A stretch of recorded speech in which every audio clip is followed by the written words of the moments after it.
you guys arrived at the Summer Palace. Some of you ventured in the library, researched and learned a few things. Some of you T-posed at the top of the stairs. Some of you ventured through the garden, and eventually dinner was had. Levi questioned you guys of your journey, revealing that he knew more than it would seem you guys thought he did about your travels.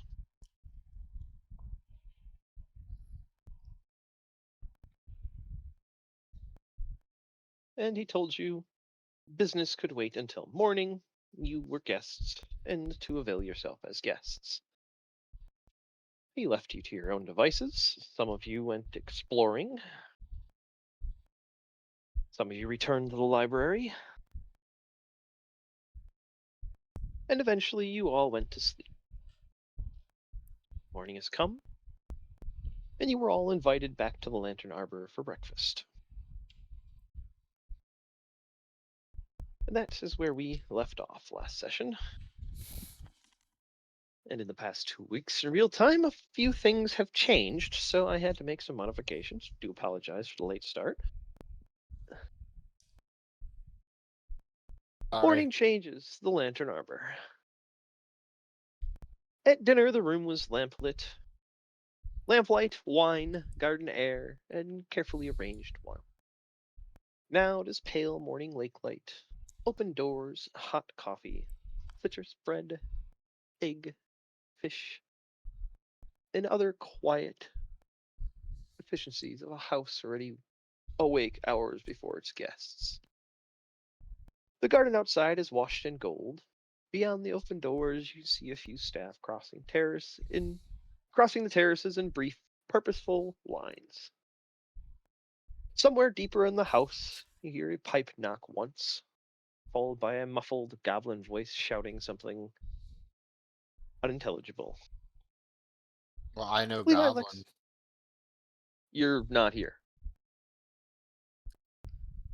You haven't been introduced yet. You're not here. I see.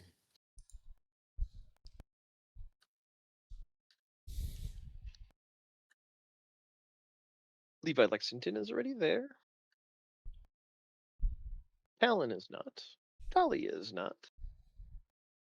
The stone that you carried across the continent rests on a heavy side table near him, freed from its crate. Out in the open, it looks less like cargo and more like a very boring rock.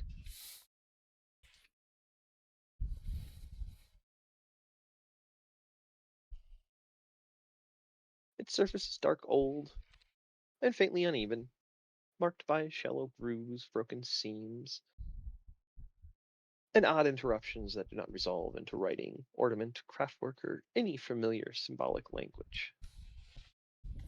Valen stands aside with a portfolio under one arm. The young half-elf woman is finalizing the breakfast tables. And Levi gestures towards her. Please allow me to introduce Anel Sorn, head of services. She performs the minor miracles of ensuring Ildra's food reaches the table looking less like an escaped siege. Half-elven woman nods. Good morning. Why not? Levi continues. Between Anel and Ildar, the house remains fed and civilized, though Ildar will remind you loudly that she is not a proper chef. And Anel will remind you more politely that a proper chef would make her life easier. My chef Marceau served this house for 53 years, unfortunately passed last winter. The Summer Palace has not tasted the entirely like itself since.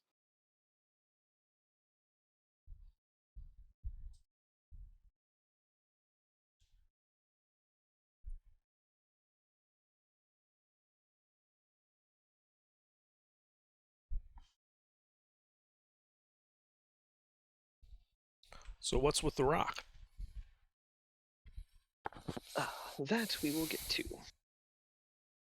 And as he stands and he gestures to the table, please be seated. There's 3 tables. One table has onyx and mother of pearl boxes all over it, and one very large mahogany box in the center.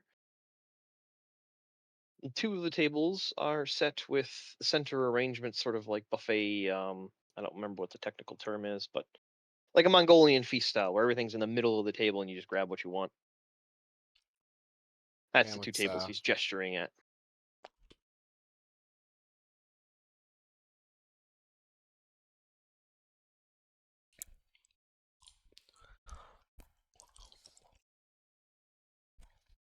So it's French style service. Is it French that's that style? Okay. Yes. Yeah. Yep. So yeah, there's places all around them. There's 6 seats on each table, so you guys could sit pretty much anywhere you wanted.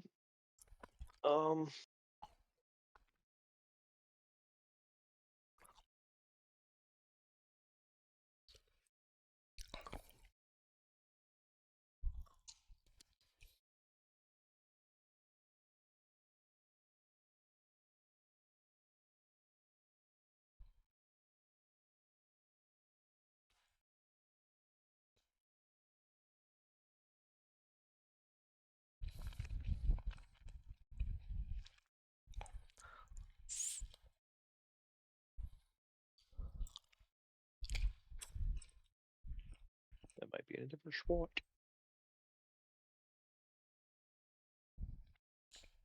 No, apparently I just deleted the entire description of all of the food on the table. Well, she said There's she lots. wasn't a real chef, so. I mean, it's well prepared and well arranged and everything like that. But yeah, there's an assortment of breakfast dishes. There's fish, porridge. There's eggs.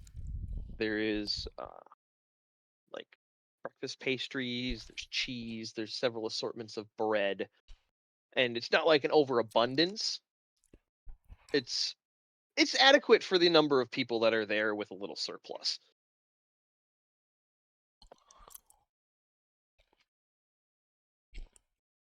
And as you guys are all shuffling over the tables, staff member appears, edge of the door in the hall.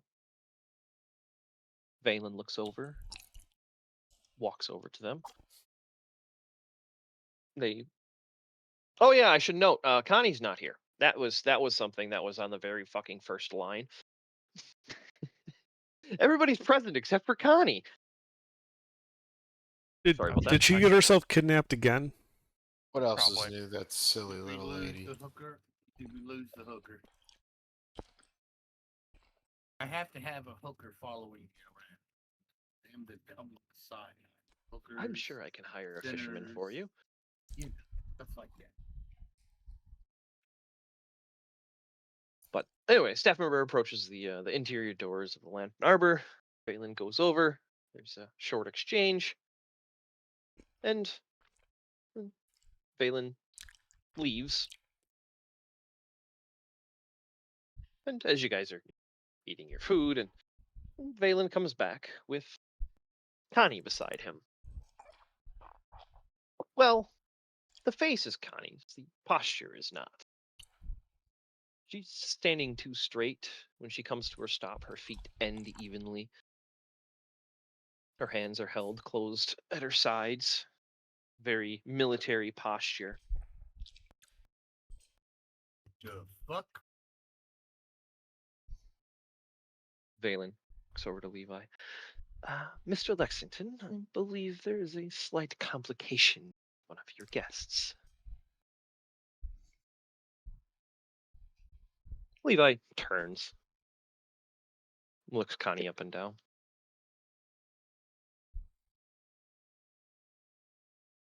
You are not Connie. Who might you be?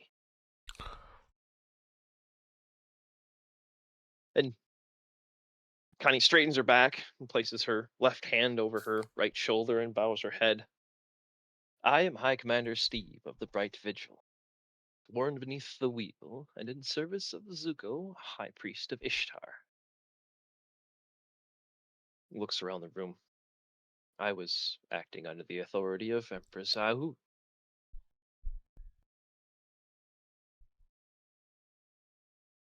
Levi tilts his head. Ishtar I know, broadly. Empress of Ice and Zuko, I believe, appear in surviving histories. Hmm.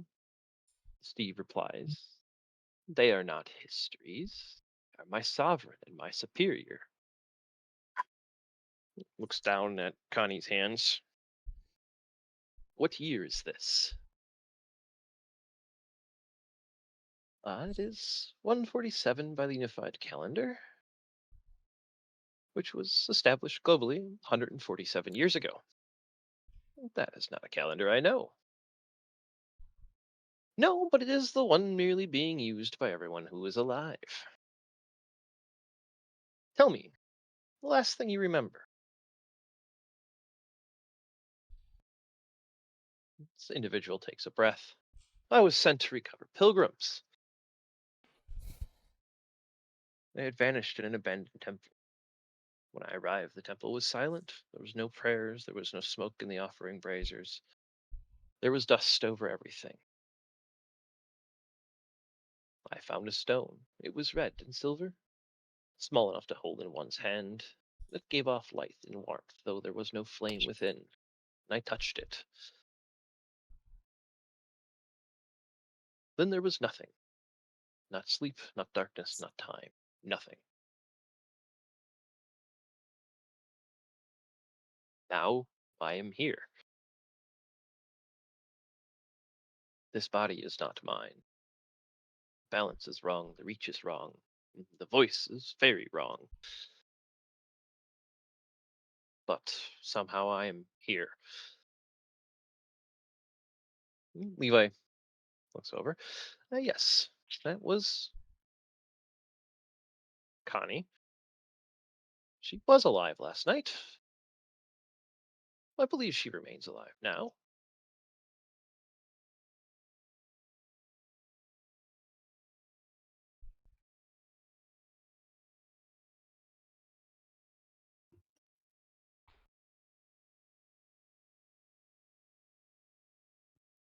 But who's right to claim her body? I think Connie may have ventured into my office this morning. I was studying something called a Stone of Whispers in there, and unfortunately, there can be some severe side effects if you touch it directly. I believe this individual is another consciousness that is inhabiting or co-inhabiting her body. And Steve speaks up. I will not spend another person's body as though it were my own. My charge remains. I must find the pilgrims. But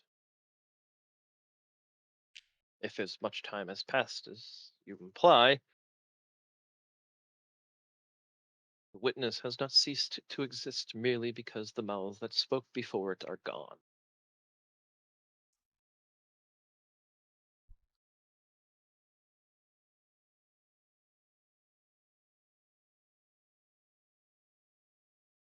You will remain here for a moment.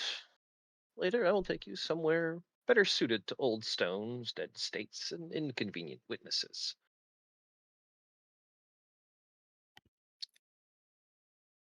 So, how do we get Connie back? Go ahead. You're a little quiet. I said, how do we get Connie back? Uh, I am not entirely sure. I have some people that can look into it, though for the time being, I would recommend Connie remain here.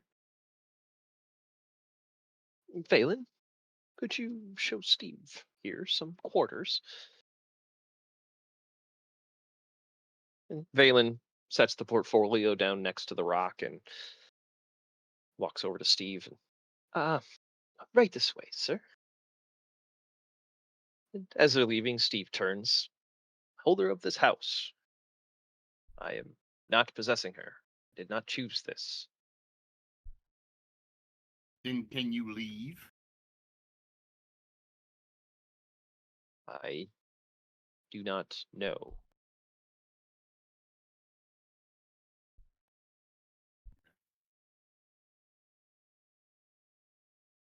And he follows Valen through the doors. And Valen closes them behind them. Levi looks around the table. I believe Connie is alive. I have no present reason to think otherwise. What I have is insufficient reason to let either of them wander unsupervised. But this does leave us with a practical absence. Fortunately, I have acquired another complication. And he gestures towards the garden doors. Please allow me to introduce Vex. He was raised in the northern Gotenwood twilight by an order of druidic monks who sent him into the world. I acquired him aboard a smuggler ship out of Brindar. Well, acquired is not quite the right word. He was already there. I merely improved his employment. From what I understand, he is difficult, capable, resentful, trained, frequently drunk, and has spent altogether too much of his life amongst people who appreciate his usefulness more than his company. I have a feeling you will get along quite well, he says with a smile. Vex. These are the people I told you about. They have survived bandits, ghosts, devils, the law, slavers, old runes, and their own collective judgment. Sit wherever you like. Ha. And a half elf walks in. He's dressed like a druidic monk. I don't know what he's wearing. Clothes, I'd hope.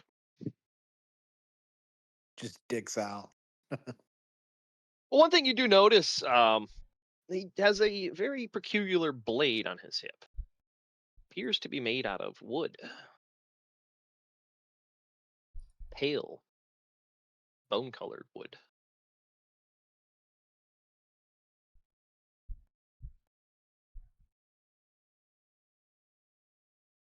It's not in like a sheath or anything.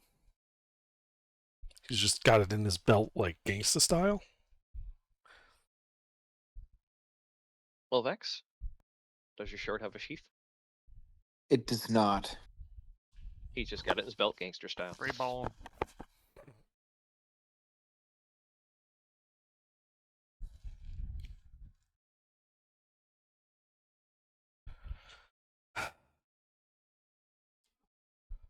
So, Vex, you intend to come along with us with a wooden sword?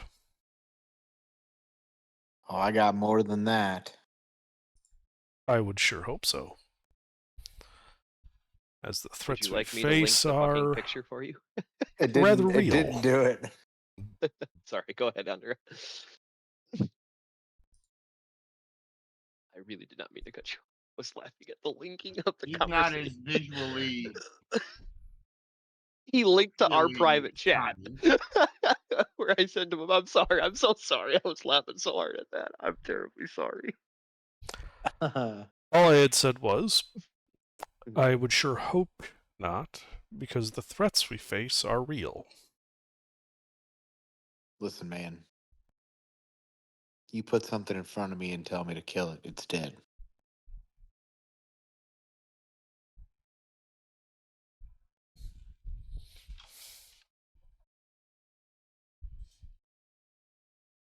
Okay.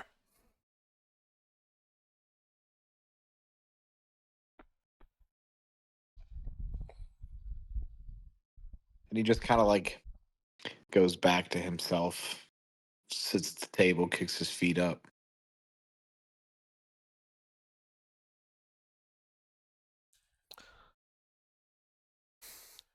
Well, it would help, Vex, if you would give us a brief overview of what it is you're capable of, besides just killing people. Yeah, I am a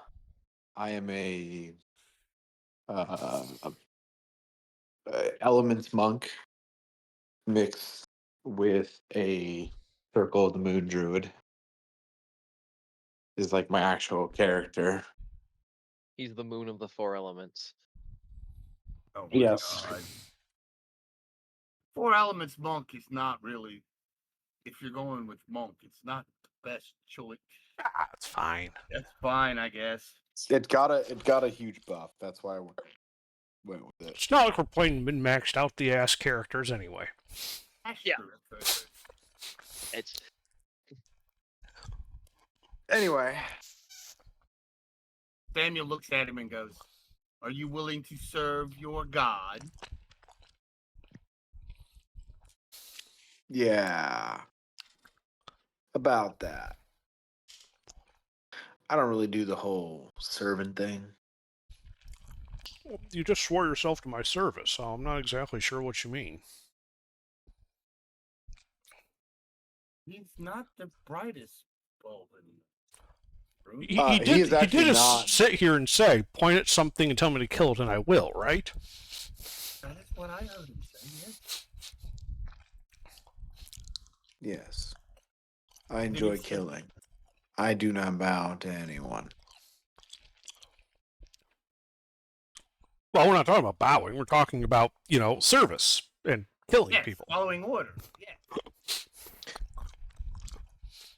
I can do that. Yeah, if I ever tell you to bow, it's just because we're lying to somebody and we're going to stab them later. Right. Sorry, that one over there just seems a little. You are on a holy quest. So set your mind at ease. You are on a holy mission. Sir, I've traveled the world. There ain't no gods.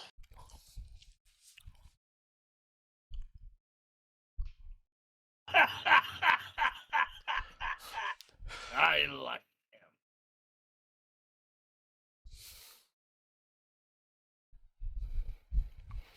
him. Levi's just sitting there sipping coffee. I bust out the flask. He will make an excellent disciple. I stab a dagger in the table. Let's get this one thing straight. A wooden one? I ain't your disciple. You tell me to kill something, I kill it. That's as far as this goes. That's a short sword. The wooden one. Is the dagger also made out of wood? Yes, Huh. but it's just a regular dagger. It's like just regular wood. Made of wood. Yeah, I'm a druid, bro. I explained this to you. I knew it was a druid. No, I was talking to Jake. I The am whole I am metal most- thing. I am mostly a druid, and I have a little bit of monk levels. You don't have to not have metal. Yeah, you don't have to have that. You can use Well, a I'm sticking to dagger this- or short sword or something. I'm sticking to the I was script. gonna say what script? Druids have wood. No, But druids There's That's that's not a especially in my that's not a setting. D&D thing. That's Do you remember the Verdigris Edge? That was an all metal druid weapon. Okay, well, never Wow, mind. I'm sticking to it. Uncouth. I have wooden swords that I can turn into a bear and kick your face. a monk? Oh, a martial arts bear. Oh, I love it. I love it. I love it. He's the kung fu bear. I love it. Kung Fu I am not Panda. only We that, got but it. I'm the avatar bear. We're Kung Fu Panda. Well, I'm the- you are Timu Avatar. Emu Avatar. I mean, 4 elements monk is not really good if you want to do a lot of elemental damage, because they only have like 3 different elemental attacks. I think they have a fire punch. They have. I love they have that the commercial. they have the 4 elements. You should have went with the other one. You should have went with what's the one? Well, he was originally going to go drunken because he just likes drunken. It's actually fun. Well, just remember this did appear. Just remember that this did appear in the errata at one point. You should have went with Astral Dragon instead of 4 elements. It would have done better. Hey, he built his character how he wanted to build I know. it. I'm just saying. It would have been. You Mister could only is- got one type of damage. Mister is but- protective of his monks. I've played every type of monk there is in every combination. I mean, Monk just got a buff. Anyway, why are we talking about this? I'm just Because you stabbed a I'm just- wooden dagger I'm into the just- table. yeah. You stabbed a wooden dagger into the table, and we all Did it work? out of you, but I was get gonna it, say, yeah, I mean, yeah, I The just broke the dagger dagger. itself, Vex, you would have carved. It would be made of wood, and it probably wouldn't have stabbed into Levi Lexington's table very well. The sword, on the other hand, is dead gone wood, so it actually does work like steel. Okay, well then it's a regular dagger. There you go. I'm sorry, I was in the other room. Did you just say Mister has perfected himself? Well, Because that just. he's protective of monks, is what I said. Oh, I thought you said he had perfected himself, as though he like the sonic I am in ideal my of Mister. final form. Thank you very much. This is a perfect Mister. Years of science and technology have gone into creating him. Yes. We can rebuild him. Yes, have at this the point, technology. he is just the biblically accurate Mister.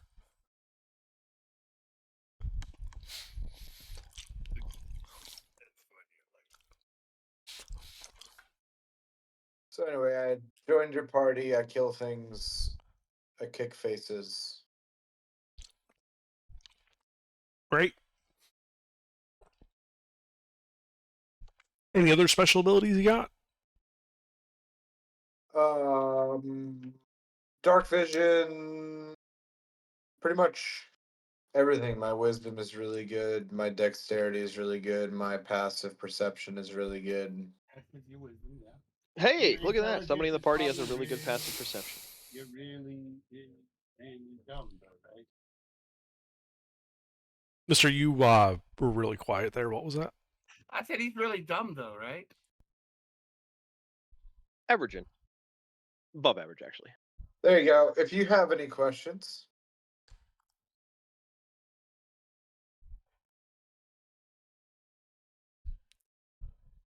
We didn't need all that. That's fucking with you. We don't need all that. Actually, I do need his revised sheet because he was making changes, so. Anyway, Levi takes another sip from his coffee and sets it down on a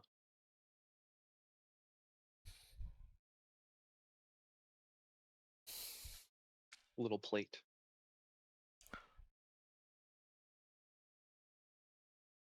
Yes, well, where were we? Ah, yes. To business. You have questioned. An unreasonable number, I suspect. And still about Ardenshire, about the stone. He gestured to the stone next to him. About how I knew certain things before you thought I should. About Genth. And about payment. And he gestures at the table full of the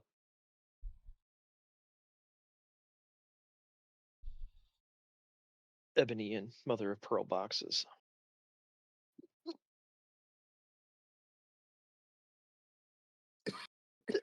Dinner would have been a poor place for answers to such things. People become defensive over wine, and the fish suffers. Breakfast is better. Breakfast already knows it's going to be ruined.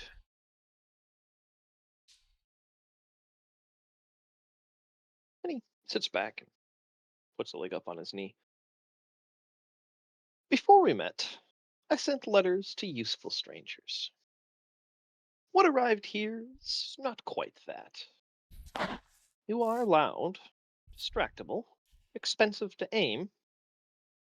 You collect problems with the enthusiasm of children collecting river stones. You are not subtle, nor punctual, and occasionally obedient to the original shape of the task. But you are cohesive. Do not abandon your own.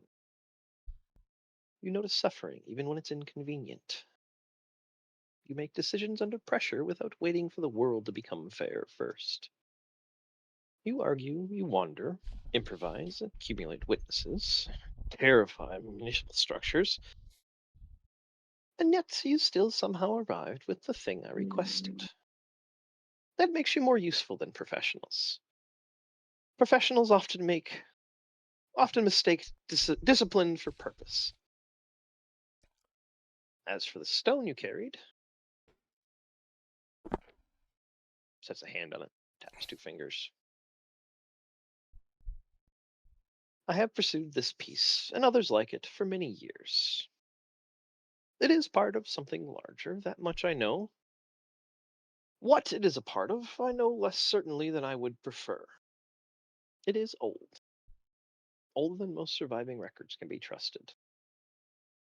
They have passed through hands that did not understand them, hands that feared them, hands that worshipped them, and hands that hide them badly enough for me to notice.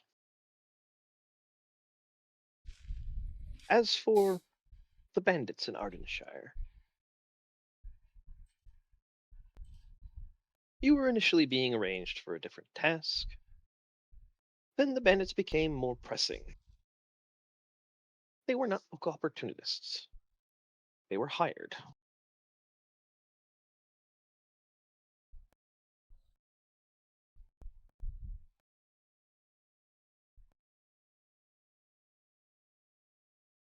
They were hired by a man named Marion. I have been dealing with Marion for a little over 5 years, long enough to recognize the shape of his interference, long enough still to recognize his tastes.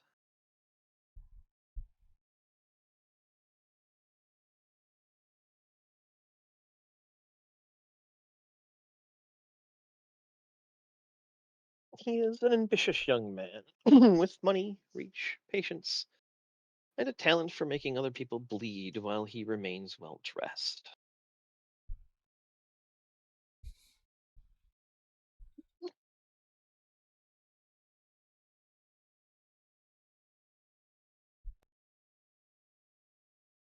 As for why I did not inform you of this in Ardenshires, or in Calder Falls before Ardenshire, adding a name to your luggage would have not made you faster, safer, or wiser. It would have only made you curious in an unhelpful direction. Bandits were likely hired through a proxy, and you would have wasted time investigating something that need not be investigated.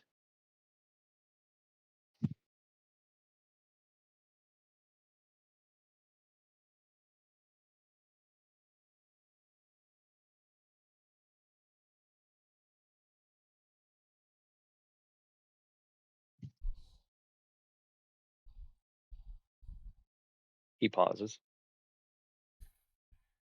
I just make a sort of a well, let's go on gesture, saying, yes, you've said all this before.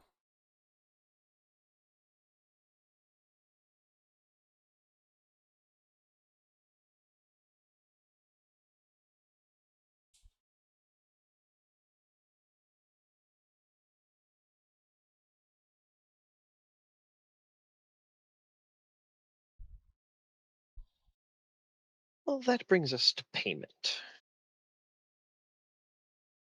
The agreed payment was coin, 5,000 gold pieces. At the time, I considered that sufficient. Then you went out and acquired bounties, old valuables, enemies, a caravan's worth of animals, a curious wyvern, and what I understand was a profitable relationship with dead were-rabbits. Coin comes easy enough. So I adjusted.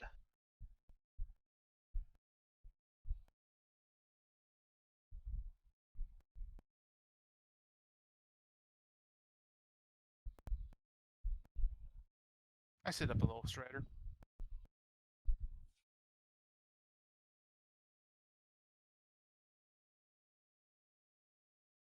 I continue waiting for him to get on with it. Yeah, where's the point? Let's find it. He gets up and he walks over to the third table and starts opening the lids to the ebony boxes.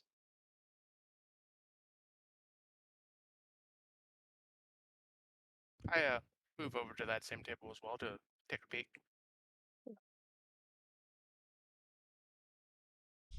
Each object rests in its own ebony and mother of pearl box. One has a fine sheet of parchment, another a dull metal pin shaped like a ring,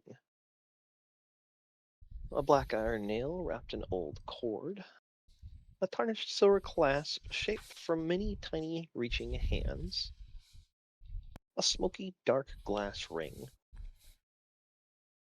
a small silver cup, and a hooded lantern. Looks very finely made. A pale pearl resting on velvet, and a cloak clasped with a modest pin. And the last box contains a small dark leathered saddle. The material looks strange to you. Oh, the saddle looks like you could put it on a chicken, maybe. One each. Damn chickens.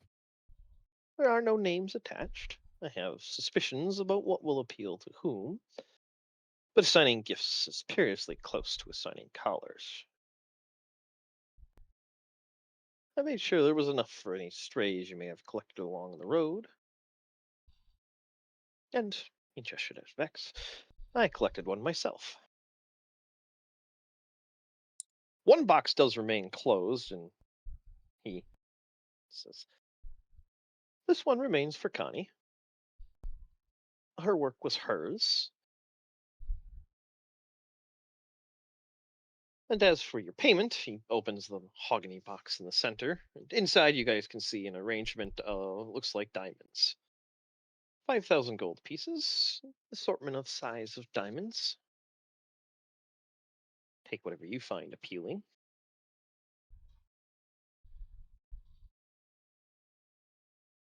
So under for the 5,000 gold pieces, just take 5,000 gold pieces total worth of cut diamonds. So if Okay. you want 1,000 gold piece diamonds, you can have 1,000. If you want, 10, 500, take 10. If you want to mix and match, mix and match. Okay. So that's for the items.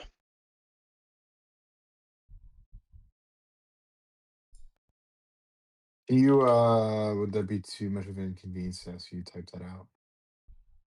What's that? The items. Yes, Okay. I already have them typed out. I just have to copy and paste them. Do we know what each one of them does or no? Yes, whatever you ask, he'd explain exactly what they are. He tells us what they do. We don't know that Yeah, that's what they do.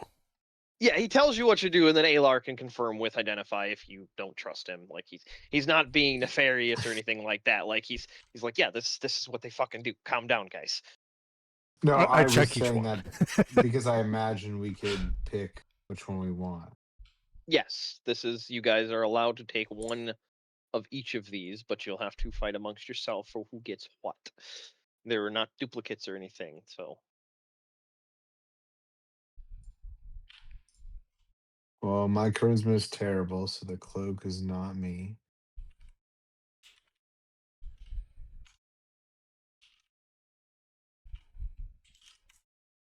Or the bearer's class. All right, and just for your records, Ruffles, I took the diamonds as 16 300 gold piece diamonds and 2 100 gold piece diamonds. Okay. Basically, That many 16. Revivify diamonds. Yeah, you're good. 16 Revivify Oh. diamonds. Hey, give me some of those Revivify diamonds. I also have that now. Okay, here's 5. Perfect. I was gonna say, I think Rast is the only other one with Because of Laric and Alar wouldn't have Revivify, right? Sorcerer. No, wizards and sorcerers do not. Well, okay, wizards have no means to get any like healing or resurrection magics. Sorcerers can, but only if they take the Divine Soul subclass. Ah, okay. Which I did not. Well, right, because he took the Fireball subclass. Which is just as fun. I like the divine because it gives you flying. Well, I think like 3 of them give you flying. I think Draconic Bloodline does. Because that's the one that I normally take for my Sorcerer tank. Storm Sorcerer, Draconic Sorcerer, and Divine Sorcerer all gain flight. Shadow Sorcerer gains Shadow Teleportation, which is All right. just as cool. I believe that is everything. Yeah, and then the one remaining closed is for Connie. He doesn't open that one. There's nothing. There's nothing in it, guys. I swear.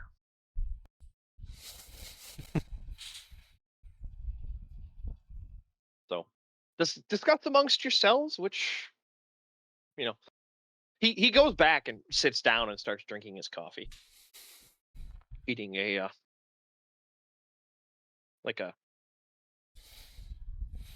what's the thing where it's Croissant? pastry with the jelly in the middle? Oh, Danish? yeah, I think. That is Yeah. a type of pastry with a filling in the middle. Yeah. There's a couple I know. I don't know. It could also just be a donut. No, like on top, like you can see the color of the jelly. Like a scone. Yeah. Or But anyway, Danish. yeah, he Not Danish, yeah. or Danish. Yeah. Fucking French in the goddamn pastry. Same with the fucking Italians and the noodle names. A noodle is a noodle is a noodle. Hey, Danish is from Denmark. All right. Well, I meant French with the ridiculous number of pastry names. Oh yeah. Well, he probably would tend more towards the French style of things, given his whole summer palace service a la francais and all that. Good point.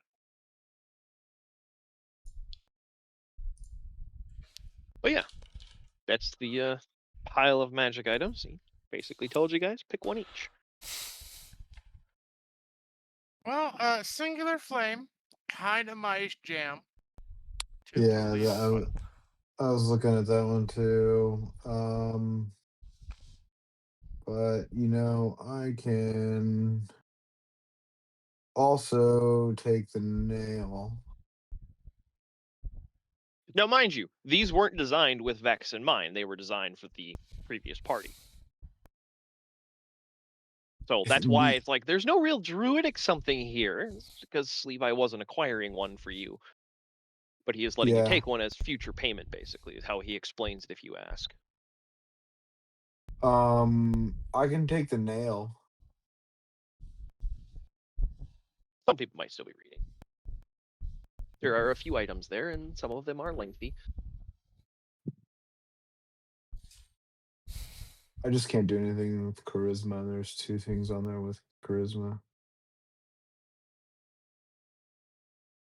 I mean, for Samuel, the clasp, the first one, the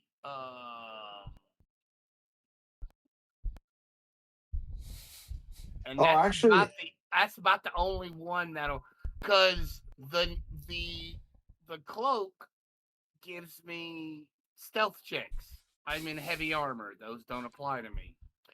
The nail, if they fail a spell, the only spell that I cast is smite, so that doesn't work. Now the pearl has some interesting ones, but I don't need any spell slots again.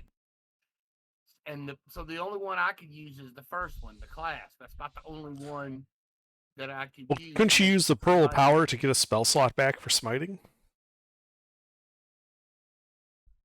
Yeah, I could. I could do that, I guess. Yeah. I mean, I'm not saying that you should take it. I'm just, bringing that up to point out that you are correct. A paladin is a spellcaster. True. True. So you could also use the Pin of Absence. If for a moment Yeah, you need but to that- disappear yeah, into but- a crowd. Yeah, but see, that's again, that is not something Samuel would want to do. Blending the into most- the crowd is not his cup of tea. He stands out. Who's the most stealthy of the group? Is that still me? I think you are the only real stealthy. I mean, let me check what my stealth is. I might just have it by virtue of not having heavy armor and a decent dex. Oh wait, no, this What is the is character it? with the 6 in dex. Yeah, my stealth is shit.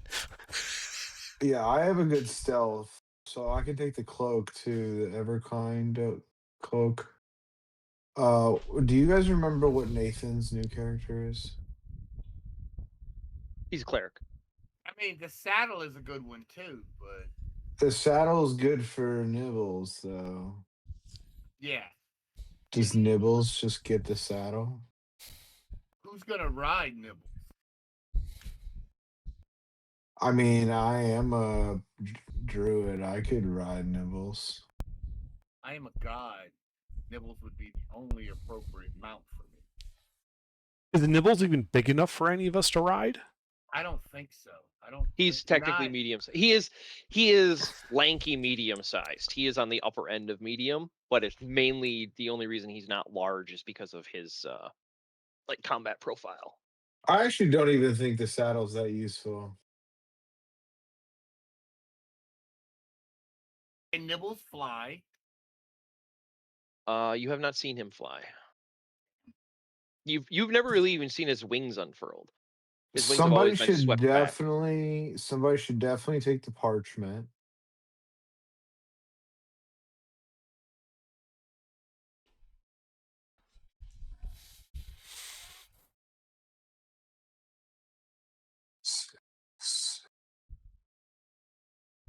Psychic paper shit. So there's 9 items here. We should just kind of pick because what there's usually 6 of us. Dude, that's exactly Well, what you made. To clarify, are we getting all of these items, or are we just getting we get to each pick one item? One. You get to each pick one. What you do So not we pick have- does not go with the party. So how many party members are we missing today? Your brother and CC. Yeah, and Cece. So we're missing 2. So what we should do. So we have the 2 that we're missing plus. So Which we ones do have we not want? really 6 people, 7 people. And Gurgi is a barbarian, so No, CC is a rogue. Dot. Yeah, so Okay. we should definitely wait. take we could do it as easy as this. What 2 items do we not want to take? I think the saddle is My pretty fault, you're right. useless. You're right. I was talking about Gurgi on Saturday. Blake No, you're all Dott's good. guy. Yeah, I had asked you. Blake I think Dott this- is a rogue. I think the saddle's pretty useless, so I think we can not get that, and then we have to pick one more that we don't want. So the And then we- thoughtful parchment we need. That's The psychic thoughtful paper. parchment for sure. We need that. Somebody. Has to pick that. I also really like the singular flame. I think Sent wants the singular flame. I think the word flame called to him. And he Yeah, said, I mean, I think our pyromancer gets the Fire. pyromancer enhancement. Fire. Pin of Absence, I don't think maybe the rogue wants it, but I think the rogue would probably want the cloak of Elvenkind instead.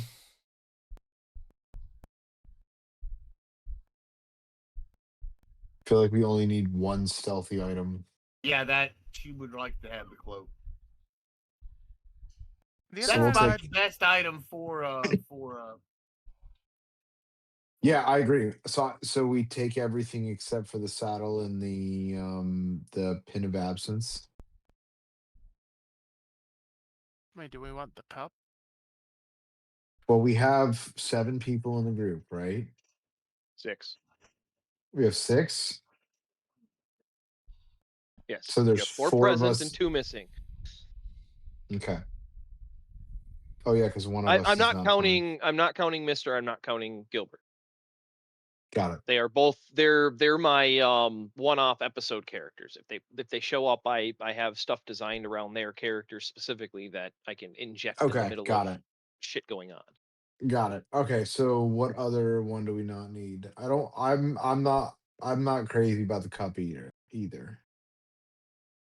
Well, I know the clasp, the cloak, and the nail we need. Those and the pearl. I can Those take we the need. I'll take the nail. I like that. That seems pretty useful for me. I'll take the clasp if nobody else wants. That seems more Samuel Speed anyway. Being I'm a charisma base. Alar, you want to take the parchment? That's what I'm thinking. Yeah. You would I probably think get the most use out of it under. you by the really way. would get the most useful out of that. So the And only issue I then- have is I already have 3 attuned items. Oh wait, really? Yep. The Wand of the Well, War we Mage. definitely need to take the spell spell refueling ring, which is essentially kick it and put it somewhere. I'm not very deceptive, so Yeah, I mean, I think all these require attunement for the most part. yeah, they Except do. the saddle. Except Yeah, for I mean, not I the have saddle. 5. But I don't want the saddle. No, I don't want the saddle. I want the clasp, but that's what I think I'll take. Yeah. Yeah, I have no problem with you taking the clasp. And I have no problem with Vex taking the nail or Alaric taking the flame. Yeah, and I think Pearl of Power, since we have a cleric, I think Pearl of Power would be good for the cleric.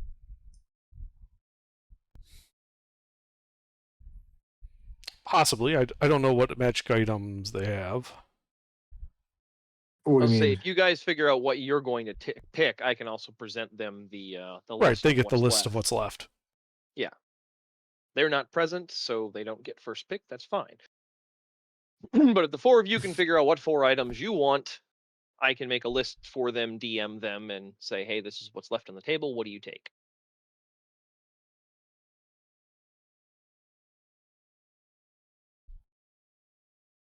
All right, I'll take the nail. And I'll tie it to my I'll make a little necklace and tie it to my neck.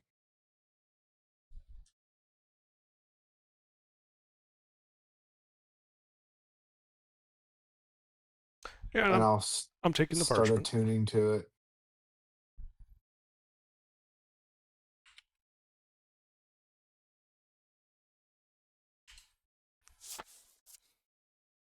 That was gross, Rory.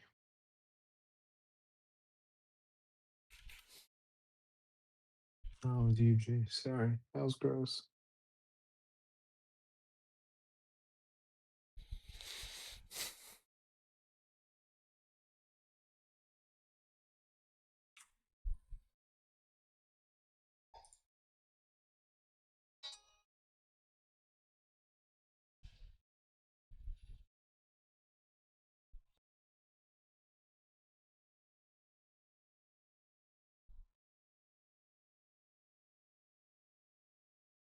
I mean, I got all kinds of stuff.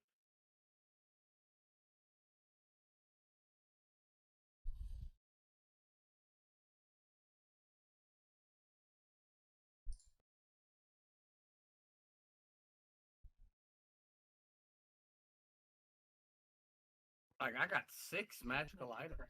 Cool. Well, 3 of them are one-shots, though. I have all those one-shot items that he gave me last. Mm-hmm. The charms. The charms, yeah, I have all the charms hanging off. I have 3 magic items. Oh, I have 3 now, yeah. 3. Or no, I only have 2 magic items in the poison. What? I have 2 What magic poison? items. The poison from the cart. What poison? Oh, I don't have the poison anymore because you didn't give me all of Connie's things. You don't get Connie's pack. Connie left. Whatever Yeah, you Connie don't get- had is Yeah, gone. no, yeah. Unless you actually have the characters meet and pass things off, you can't do that. Yeah, you don't have anything from Connie. You Yeah. you So have anything your characters are wearing. Now, any gear And- that's in the card or something you can keep, but anything your characters Can I wearing. say the poison and the No. thieves' tools are in the cart? No, because there'd be no reason. they were for her on to leave Connie. They're behind. on Connie. All right. Well, we don't have poison and we don't have thieves' tools. I mean, we can just buy thieves' tools. They're not that hard Yeah, I to mean, get. yeah. They were a wondrous item, thieves' tools. The rogue's mistake. Oh, those. Oh, If you're not oh, proficient well, in thieves' that's- tools, you have advantage. Oh, that's well. Oh, Then well. You should have paid attention to that before you got rid of Connie. I mean, that's happened to all of Can us. one of you guys run in and say, "Hey, Connie, by the way, can you have thieves' tools?" No. That They're would be gone. What? data that we couldn't use. They stay with Connie because Connie had them. All right. And besides, you have a rogue. Yeah, Yeah, fair. CC's a rogue. She's a rogue. Yeah. I specifically made that magic item because at the time the party kept running into the, well, fuck, it's a locked box. Who's the rogue? We don't have a rogue. Fuck. Yep, and then we just Got it. handed Samuel our alternate lockpick, the crowbar. Crowbar. I mean, Now you have a crowbar. it works. You now have a crowbar. Indeed. Or Is that like an if you owl bear want- but black or something? Or if you just want one or the other, you can do that. I can be just a regular crow and just a regular bear. And then after I'm done being a bear, I'll So just what items are we leaving behind? ninja kick you in the face. So I took the nail. No, I took the. You took the Clasp. clasp. CC took the cloak. Well, we don't know what CC took. Alaric took Well, the. Did you ask CC? CC, come here. Let's see. Yeah, you said you were going to ask her. So Yeah, because Hey, Alaric's send taking a- the fire thing, the singular flame. I'm taking the parchment. Send the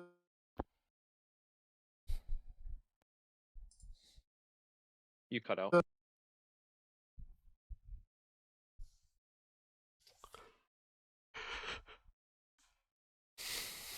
Oh, his internet might have died. It died earlier today.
there. All right, I read them to her, and instead of the cloak, CC said she would like to have Yeah.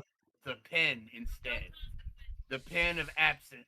She said she'd rather have that. Okay. Okay.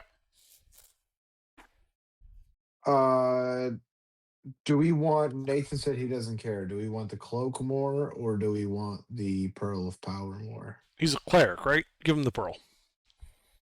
Okay. The cloak would be useful. That's the only reason why I say that. Not to a cleric. The I mean, No, it wouldn't. It'd be with our useful to- party, we Heavy armor. yeah we don't really go much for the stealth approach. The heavy stealth approach, though. All right, Nathan's gonna take the pearl of power then. It's a stealth mission if no one's alive to report about it. That is how we do stealth. We're not very subtle with our stealth. Yeah, no. stealth if everyone is dead. Then we can say, yeah, we stuck in and out. Who's gonna who's gonna deny us? There's nobody alive to tell him we didn't. Right. Yeah, we're firm believers of, pillage then burn. And salt the earth one more time. Yeah, we do nothing in half measures. Even when we destroy the world, we go all the way. Well, it's no fun to destroy the world's going halfway. I mean, As Thanos found out earlier, that means that people come around to try to kick your ass. If you just kill them all, there's nothing to worry about. Oh, under that's the wrong version of thoughtful parchment. The only change is the last line. It's not if your attunement ends, it should be the same 24 hours. So it should be if the parchment is not on your person or your attunement ends. I just realized that. So yeah, just change that. Remove the last line and just say your person or if your attunement ends. I got a question. You've been watching ahead. Doctor Who? Hmm? You've been watching Doctor Who? No. Because 2 of these items are Doctor Who items. The psychic paper, the thoughtful parchment, that is psychic paper. Doctor uses that in damn near every episode. And the pen of absence. He does. It's called a perception filter in the show. He makes them appear unobtrusive. Yeah. That's why I was wondering if you've been watching Doctor Who. It's modeled after the idea of the TARDIS key. Yes, it is not originally. It's not specifically because of Doctor Who. It's just I like the idea of that's what I'm saying. the That's where I shifting got it from. perception. That's the only place I've ever heard that concept, and I thought it was great when I heard it. You don't look that way because there's no reason to. Your brain is like, there's nothing over there. Don't look. And you don't look. And you miss the big monster that's standing over there. I love that bit. Or I also like the concept of the clerics that when you see them, you recognize them, but when you look away, you forget. The silence. I love their concept. You only know about them when you look at them. Oh yeah. Forget all about them. Oh, I thought that was. All right. So we have picked. Yeah.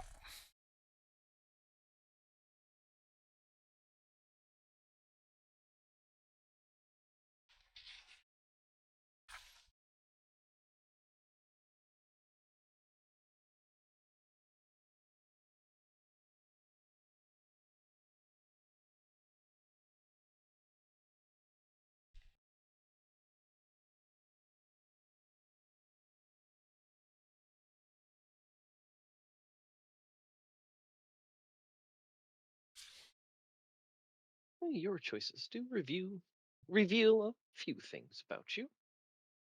Well, I suspected what was taken would be taken.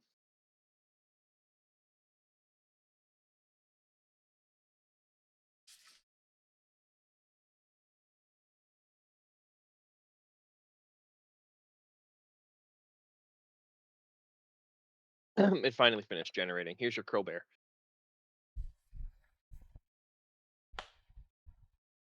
Nice. Bro bear. No.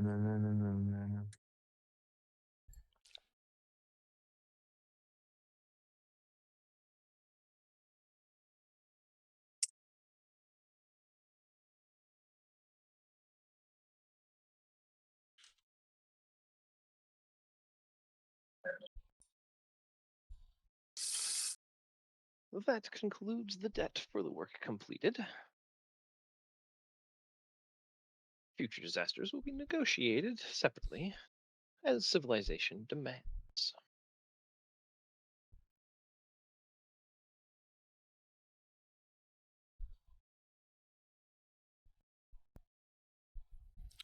Certainly.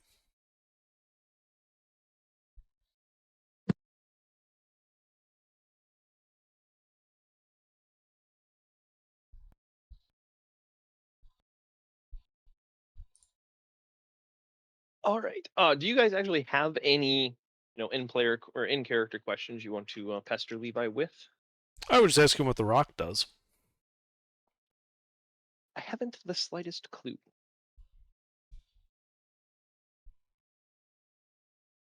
I'm curious. Did you open it on your ventures Yes. and identified it?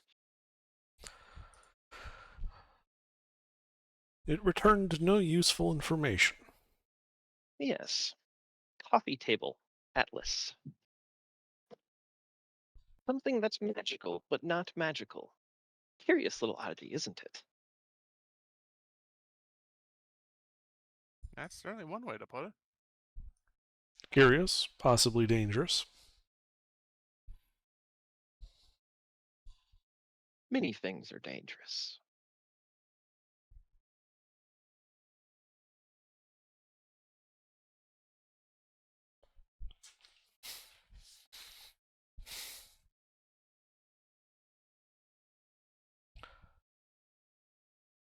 And as you guys are conversing, Talon walks in.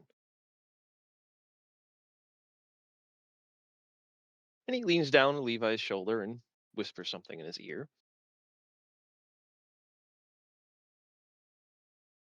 Levi looks up. You sure? Talon responds, yes, the report just came in. Sorry, wrong accent. So he's not Mechanicus. Got it. No, it's South African. But with more of the the northern South African, so more of the middle, like Nigerian. Why are you gay? Yeah, like that, but Okay. more cultured, like he actually went to college. I can't get into that character right now, sorry. Why are you gay?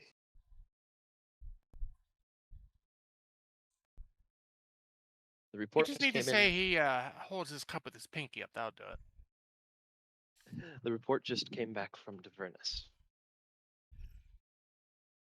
Ah, well, then it appears I have a use for you. And he looks over to you guys.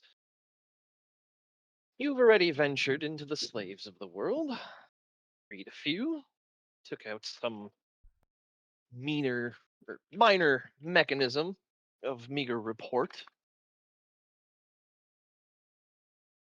How do you feel about mines?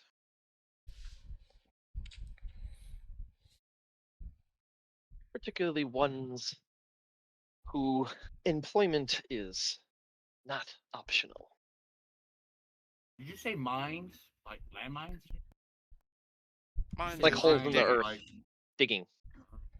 Oh, And they call it a mine. I thought he said mime. Oh. Oh God, slave mimes. Oh, that's terrible. No, slaver mines. Oh. So wait. Oh, So, yeah. do the mimes enslave other people to become other mimes, and thus continuing the vicious cycle of mimery? Yes, Stockholm Syndrome gives way to mimery. All right. Excellent.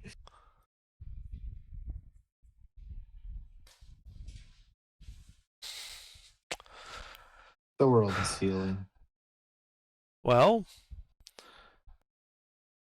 I don't like mines. They're cramped, dark, and usually have nothing much of value besides the minerals in them.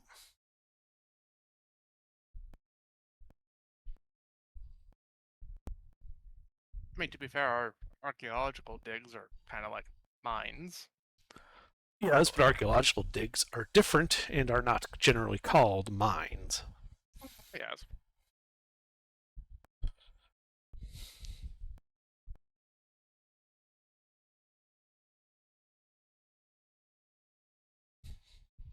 Well, I have been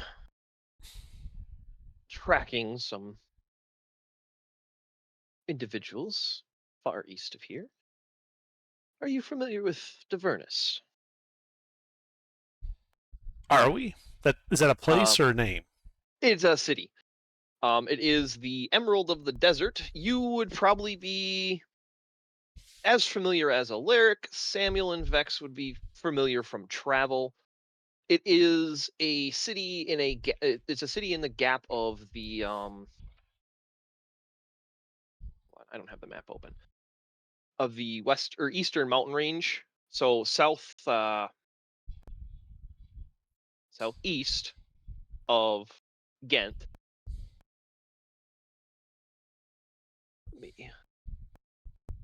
Let me open up Lemuria. I mean, we was dancing all the way around that joke, and I just had talking about mines, and I was like, yeah, man, we're missing the best joke. Yes, he said mines, not miners. So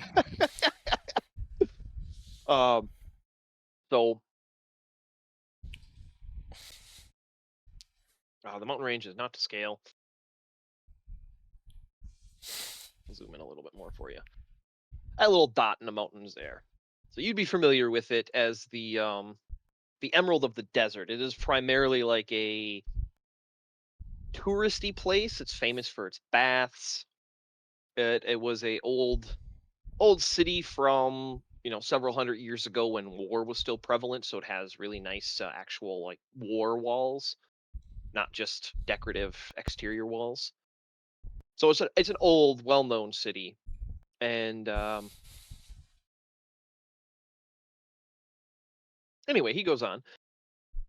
I've been following reports, tracking down individuals, and, well, long story short, I have found the group of mines that are being, well, run poorly.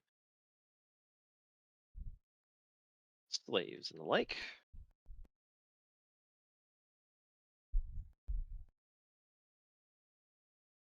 I was wondering if you would be interested in heading there post haste and clearing the slavers out, and freeing who you can free, and bringing them back to Davernus.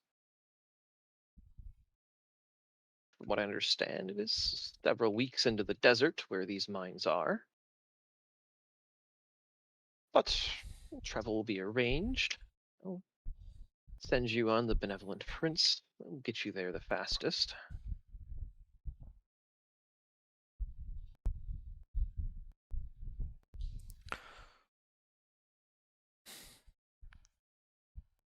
Now, hold up. Two things. Isn't the trip overland? Well, you could make the journey overland. However, it would take you several months to do so. By sea, it would be much faster. But as far as more of the city is in the mountains. Yes, you would have to land and journey to the city, and then from there into the desert.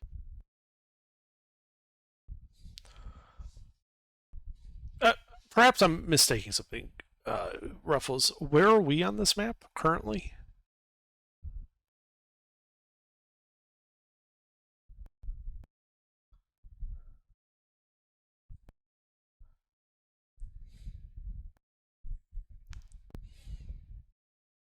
You're on that western lake that is in the central western of the landmass. Okay, that makes more sense.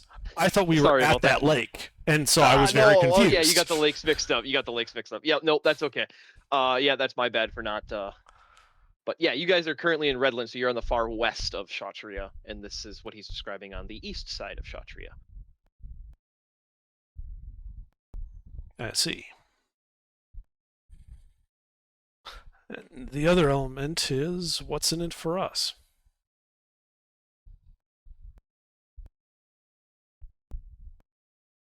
Well, you seem interested in things of the academic nature, specifically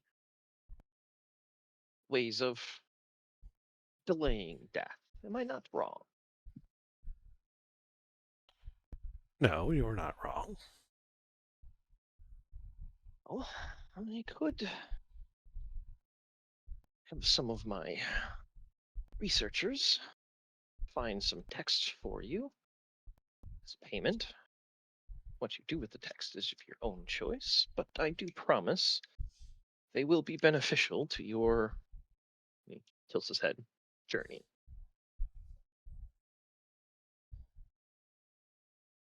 Unless coin would suffice. Let me take that cloak too.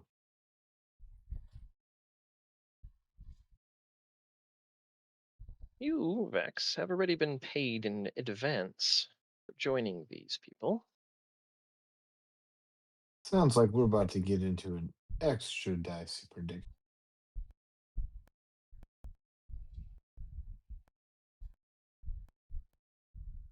Seems a little hazard pay is in order.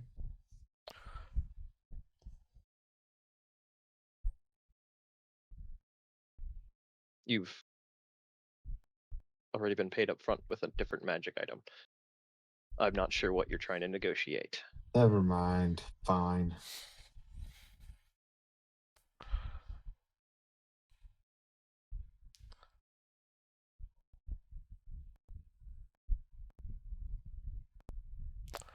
Well, while that would suffice for me, I do think that some of my party members, nodding towards Alaric and Samuel, would also like some consideration in this. Well, then tell me, Alaric, Yes. what do you know of the Frozen Kingdom? From what I've been told, it is something you've asked questions about in the past. Well, that's a good question. Want me to roll history, see how much I know? I mean, it's literally your backstory. Like, you know the Frozen Kingdom in and out. Oh, You don't need to roll. Yeah, that's your like your backstory. You're trying to find the Frozen Kingdom. Ah, yes. Well, I consider myself a decent expert on the subject of trying to find that said kingdom. Has been Yes. quite a tricky subject. Yes, you have one of the few maps that even point towards it. Very interesting. If you help me with this, I could help you Get a copy? understand your map better. Yeah, You have a copy. Sure, yeah, I understand. Yeah, that That's your works for me. backstory item. For you, Samuel, I do not know if there is much that I can provide you. I am not much of a herald. But if there is something you can think of, I could make an effort to acquire it.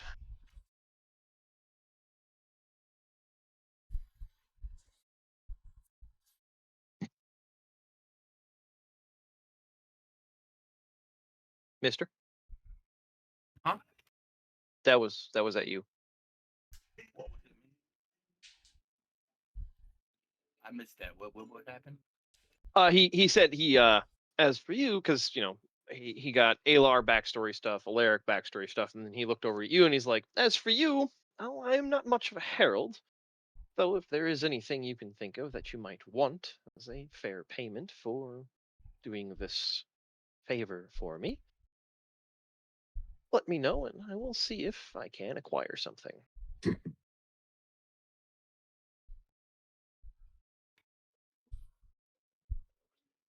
Did he? Okay, it'll take me a minute to remember what I'm doing with Samuel. Samuel's trying to meet death again. Ah, Remember? yeah. So That's yeah. If you bring that up, he's like, the ritual well. that. You remember we talked about a ritual and I wrote down some stuff on it. Yeah. So you'd say all that and converse with him a little bit. He'd be like, "Well, I do know where the ferryman is, though the tales of him are a little exaggerated. As for a ritual, There is none that I know of. I wouldn't say Death is someone that is a beck and call individual. I believe it is more a you ask and he decides kind of situation.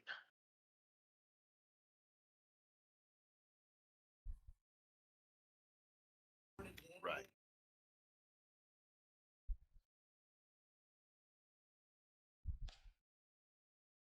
But you sound like somebody who is not just asking theoreticals. No, Death and I have conversed. Ah. He foretold my ascension.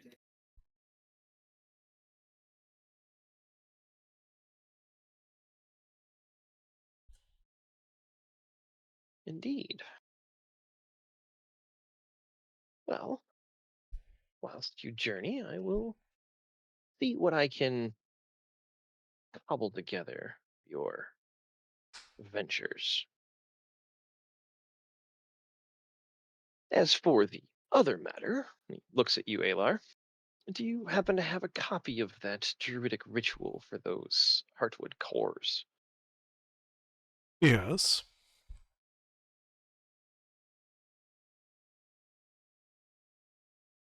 Might I have a copy? And whatever I learn, you shall learn.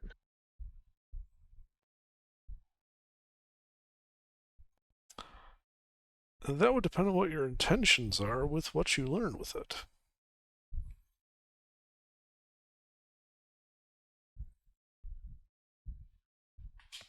Stating my curiosity.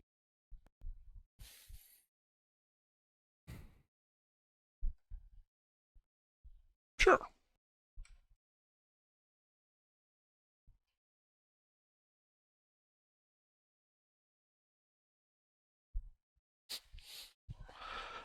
I can provide you a copy of it.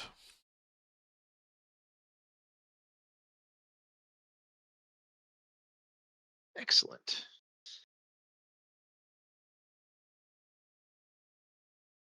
Well, I believe our business is concluded. If you'd like to depart immediately, you may. If not, my home is here for your accommodations. Well, I do believe we have a day or two to wait for our baggage train to arrive. And then we A week? a week, yeah. And then we immediately head for the coast for your ship with it to take us down to the other place because we'd rather not lose our baggage train.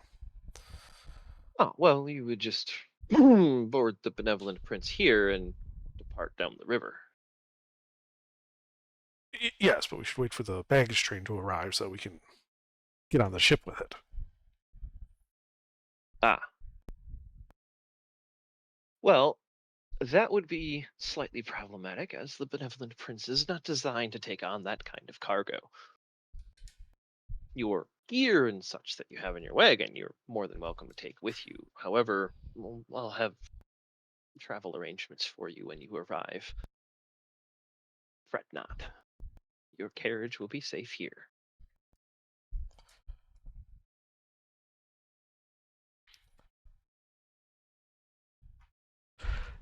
It's not the destruction or damage to the carriage that I'm overly worried about.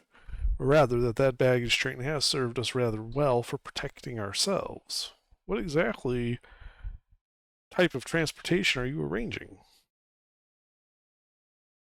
Well, hang on, I have to pull up the notes so that I can remember where you're going.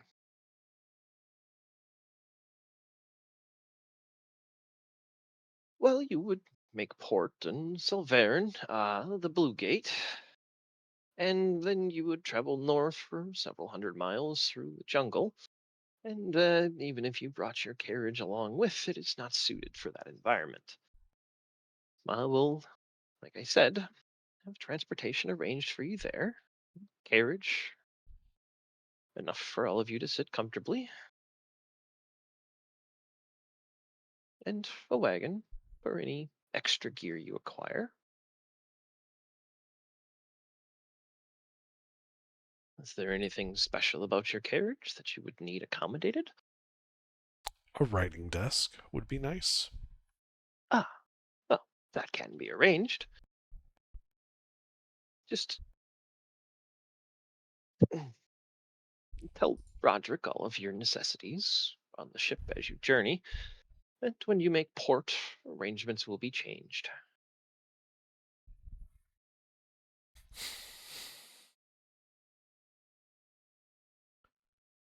Then I suppose the only remaining issue is what kind of intelligence you have about this mine.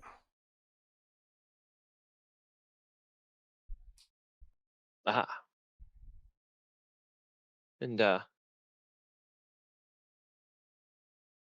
he walks over to the or actually just reaches over, it's right next to him, and picks up that leather portfolio that you had seen Valen with when you entered. This is all that I have. The location was only recently confirmed, as heard when Talon came in. And I do have my write up for that is a mix of DM and not DM. So at the beginning of next session, because you guys will have probably a session or two on the ship to go over planning and stuff like that. Mhm. So, sorry. Yeah, but he's like, yeah, I do have intelligence, and he starts explaining. From what I understand, there's one large mine and two smaller mines. The slavers are primarily halflings, and they use some sort of whistle as a control device over the slaves. The slaves have been seen wearing collars, though I do not know what the collars do. They appear to be made out of metal. And they're mining this. And he, unfolds the portfolio and pulls out a very small little whitish blue like glass crystal shard, and he, no, not like that.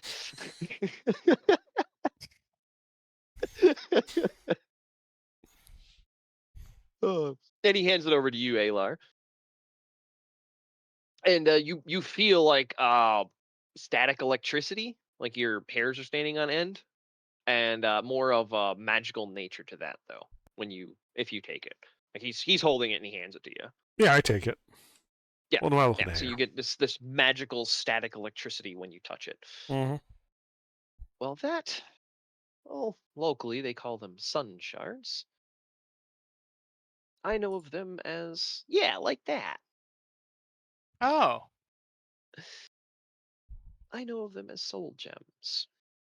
They have a chaotic relationship with the weaves. And some of them, if large enough, are capable of storing great magical potential. Mining them have no idea what they have stumbled upon. And I would like to acquire these mines and not employ slaves in them. So they're mining them, but they have no idea what they are? Yes, they are selling them downstream to people who will buy them. The slavers themselves, basically what he's saying is the slavers themselves have no idea what they're mining, but they know they're getting paid for it, so they're mining it. We killing the slavers or freeing the slaves?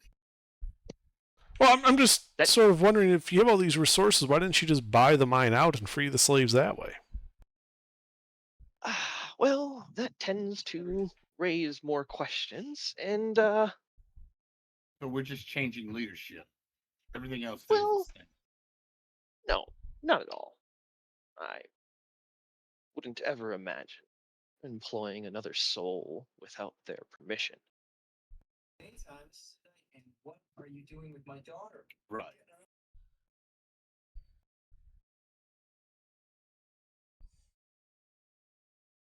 We're kicking out the current slavers, and then your boys will come in and take over and put everybody back together. Got it. Well, I would probably just see if they would be interested in running the mines, an equal profit of the shares. He's talking about the miners. I don't know how to word that, sorry.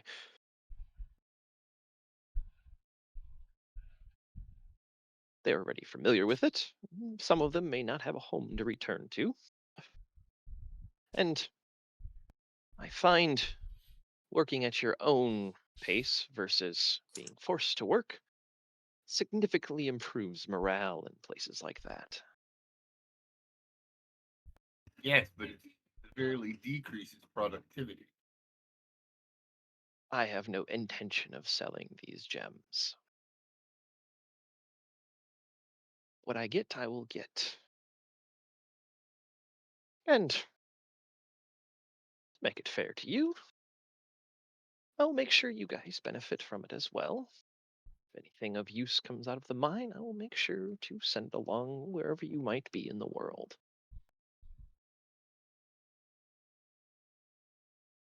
I don't like these guys. To clarify, you don't like the slavers or you don't like Levi? I don't like Levi. No, I'm not saying that in character. I don't like Levi. Nobody's that magnanimous for no reason. Obviously. He's about to make a whole lot of money selling, funny jewels. Well, he just said he's not selling them. Yeah, he just said he's not selling them, and he doesn't care how much they make. He's bartering So- them. So they're not. He says they're very important, but he's not acting like they're very important. You see what I'm saying? So I'll just go right out and ask him, because I'm an academic and don't really do the whole spy thing. So I just straight out ask him, so what are you using these for? That you need a mine's worth of them? Drugs.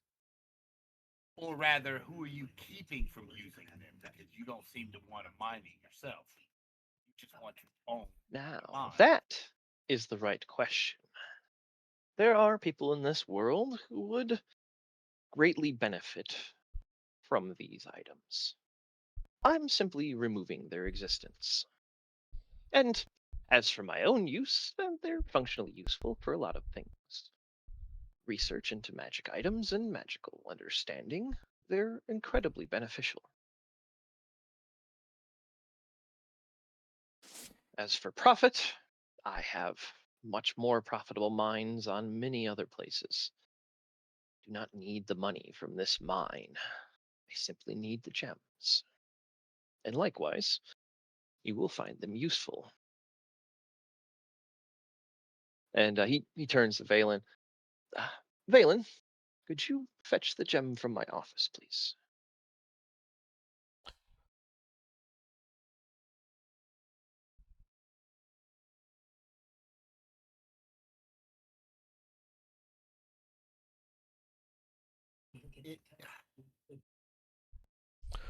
So you have other mines that produce this gem? Oh, no. This is the only mines that produce that gem. He has other mines that he uses to make money. I have he's saying that he has other, like, precious metals, gems, mines, mines of other value nature that he profits from. He doesn't need to Yeah. profit from this one. Yeah, that's what I thought. He's making Okay. money off all the other ones. This one here, he's just buying to keep anybody else from getting a piece of it. Well, not buying. He's sending you guys to do a hostile takeover. But he's paying us, so he's buying it. Yeah. Just indirectly. And cheap, Indirectly, yeah. probably. I like how he thinks sending us is the more subtle option. I don't think he cares about that. I really don't think he cares if we're subtle or Well, not. when I asked him why he didn't just buy the mine out, he said it attracts too much attention. Right, I mean, Yeah. for these people, it probably makes more sense if a roving band of, maniacs just rolled in, killed all the slavers, and then fucked off. There you go. If Levi purchased it through proper channels, it would be connected to one of his companies.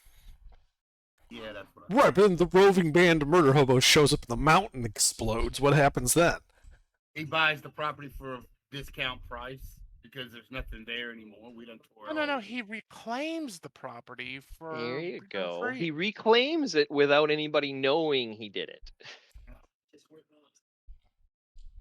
Oh, he's so full of espionage. I can't wait. Can we vaporize him now, or do we? Have You want wait? to? You want to roll a niche? You wanna? You wanna? You wanna? You wanna? You wanna? Nah, I'm good. Well, the bad news with that is I would technically be loyal to him. Who is? Who? Well, Vex just joined your guys' party, yeah. So he has more loyalty to Levi than you guys right now. That's what he's saying. Ah, Oh. oh, we'll fix that. Don't you worry. Oh, I mean, yeah, we have no loyalty to Levi. No, I think he's sketchy as fuck. No. Eli this whole time has been explaining to everybody how Eli, sent both groups, us and the other bandits, at each other just to figure out who was better. Yeah, I mean, yeah. A group of like 6-7 specialists versus like several dozen bandits. Yeah, that was totally let's see which one is victorious. But no. Just done it to test us then, to make sure we could handle what he was going to send us. Yeah. He sent us a small little warm up. Something where if we were totally inept, we would lose to. I mean, we were first level adventurers, I'm pretty sure, at that point. Right. 4th level. I started this campaign at 4th level. Yeah, 4th level. Yeah, you guys are seasoned, you are traveled, so like that's the whole like the lore and world building and stuff like that. There's some things that your characters just know that your players don't. Yeah, And that's kind of where I interject and say, well, you would know this. Like you guys are all familiar with the Avernus. It's I think it's like a 500,000 population city. You keep saying the name of that city, and I keep thinking of the Forgotten Realms of Avernus. Avernus, I know, yeah, right? I did that on purpose because it was originally going to be like this hellish sand city, and then I turned it into a fucking tourist trap with baths and aqueducts. I still don't trust Levi. I still think there's some shady shit for him. Oh, there's very obviously some shady shit, but I was trying to be subtle, very subtle. I promise. I very much promise. If we're getting paid, and we're taking out people like slavers, I'm okay with that. I agree. Yeah, I'm okay with it. Like Levi can do his like subtle, spooky bullshit all he wants, as long as we get what we want.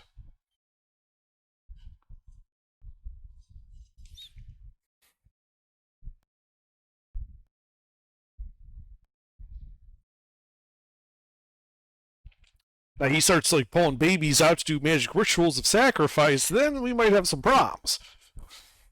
Or you join in. I mean, it depends on what the sacrificing the baby gets us. I'll mean, say, yeah. Have Samuel you is all checked about your power. dead baby in your bag recently, Alar? Samuel's It was all already about dead when power, I found it. and you can't prove it wasn't.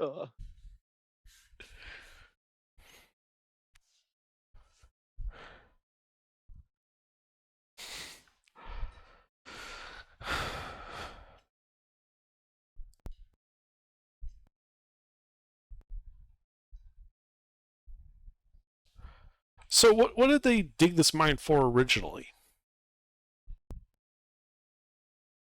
This is me asking Eli.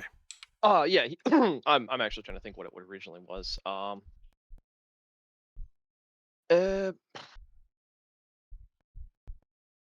think it was primarily just going off the top of my head. I'm writing something right now.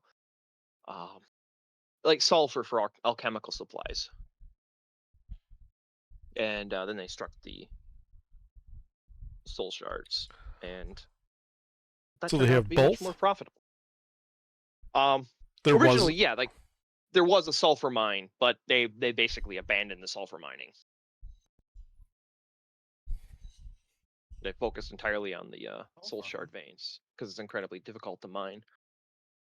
Why are they difficult to mine? Well, he gestures at the shard in your hand. Try to break it.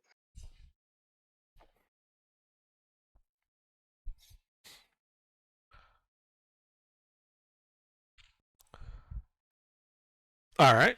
I put it on the table, and I cast Shatter on it, directing it so as not to hit anybody but the thing. I was just gonna ask, where are you centering the shatter? Blast it right in Levi's face. It does no damage to him, by the way. No. What happens to the table? I didn't exclude the table. The table is destroyed. Well, that's And, unfortunate. The shard, Mhm. when you hit it with the magic, it glows, and then dimmers out and fizzles, and then goes back to what it looked like. The whitish blue, translucent.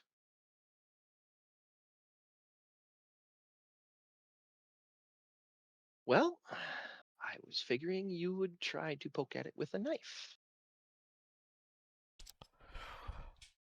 Yes, but I figured with your statement of try to break it, you knew that would be ineffective, so I attempted magic. Give me 10 minutes or so and I can put your table back together. Oh, that's all right. Have another one made. It's not that big of an issue. Nor is reassembling it, but as you wish.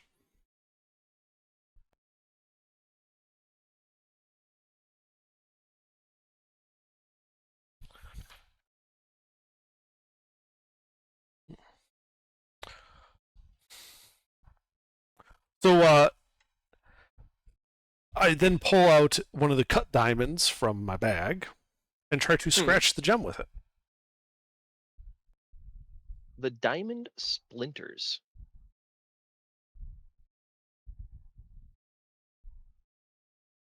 Interesting. It is no longer worth its face value, as you have damaged the cut. Oh no. One of our 50 gold piece diamonds is now worth 40 gold pieces. Whatever shall I do?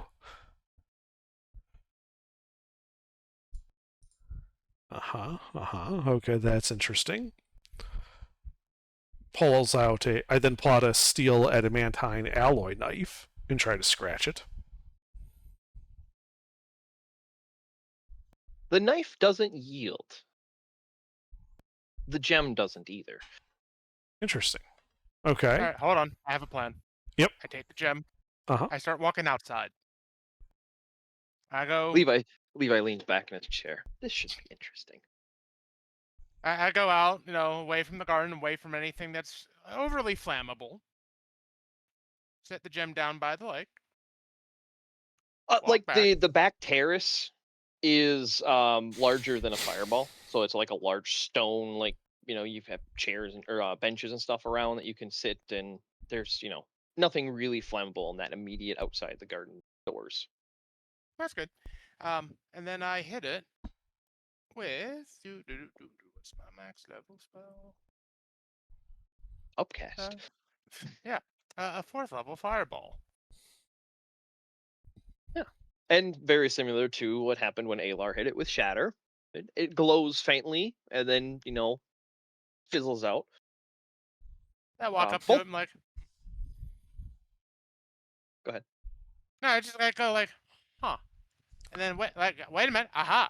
And then I cast Chromatic Orb of Cold to see if I can, thermal shock it to, destroy. Just back. And once again, it shimmers and then fizzles.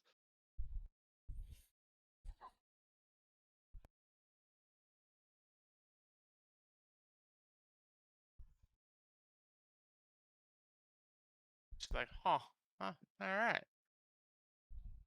I bring it back in. It's like, yep, that's a pretty tough gem right there. Is there any difference after absorbing his spells to it? Is it glowing brighter? Is there more magic in it?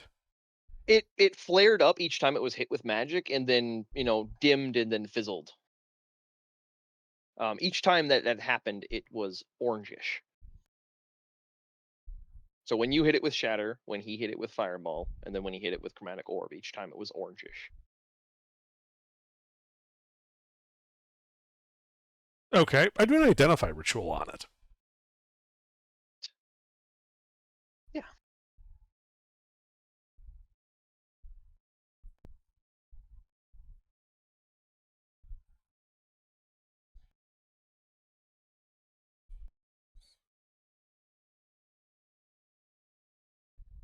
And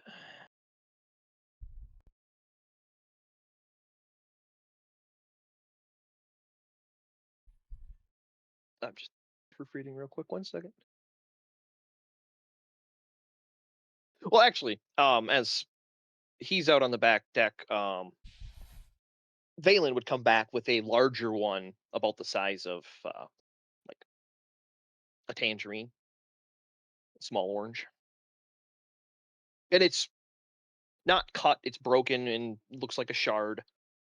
And he hands it to Levi, and then Levi hands it to you. This you can take with you. I expect to get more.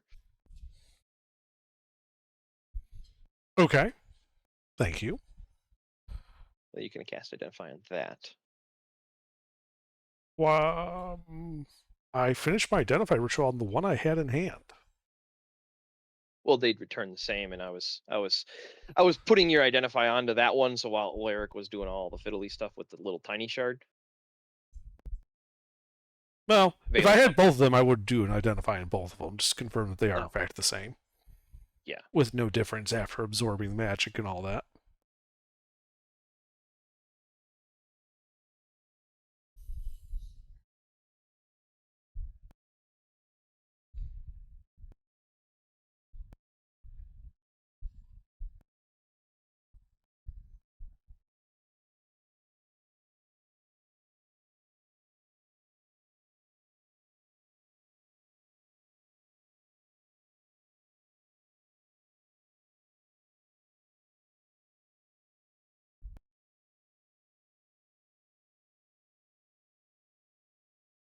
I think that is. Oh no.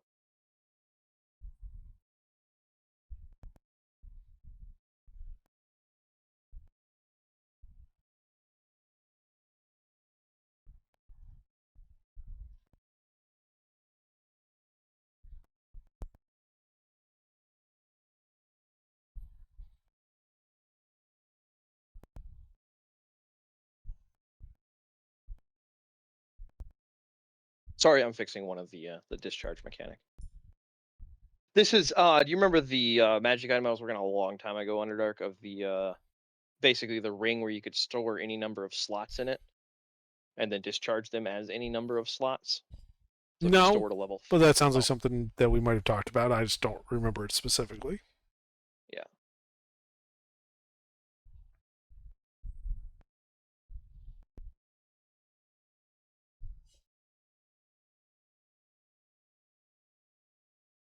Just proofreading.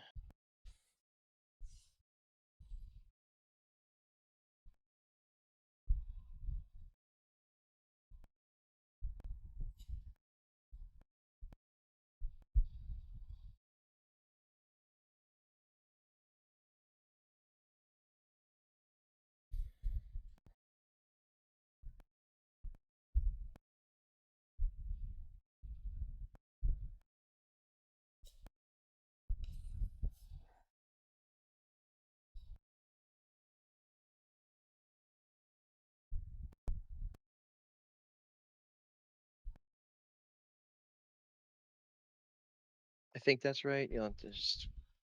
I was remaking it on the spot because you guys actually asked what's in the mine, so I did actually have to prep. I'm sorry.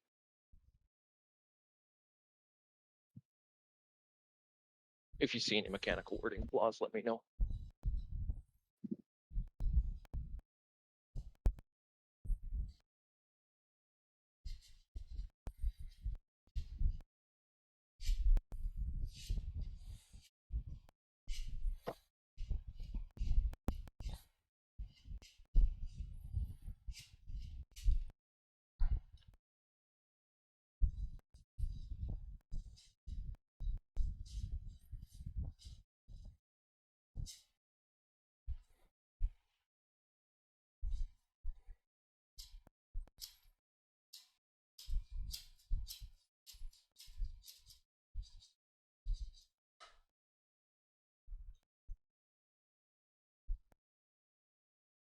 Neat.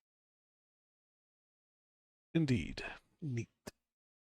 Does that mechanically make sense? Sure. You can pump a 4th level into it and then turn it into 4 first levels. Yep. Stores indefinitely, no attunement, so theoretically somebody else could charge it and you could use it. Mhm. And then if you identify both, one of them comes back as like, you understand it can hold up to 4 spell slots, and then the small shard, it basically just returns that it can't do anything special. It Okay. can hold no slots. The shard 4, is it already charged? It is not. Okay. Yes, when you hold it as a caster, you can tell how many charges are in it. Sure. Don't appear to have any charges in it. Yeah, well, I'll just dump a 4th level spell slot into it real quick. Yep. Were you thinking about any particular school when you charged it? Enchantment. It glows a soft purple when you charge it. Interesting. I then let's hold on. Do I have enough slots to do this? Yeah.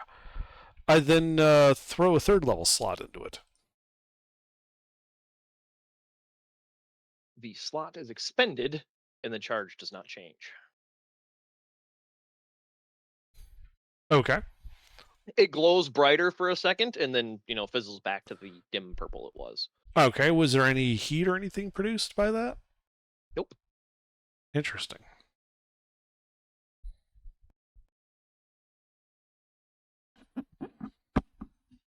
So where does the energy go?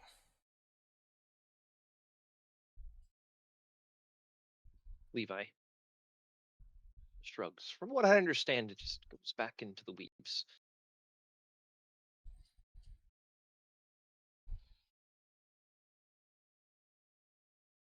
So if you were to make a large shield full of charged crystals, you could essentially be immune then to spells?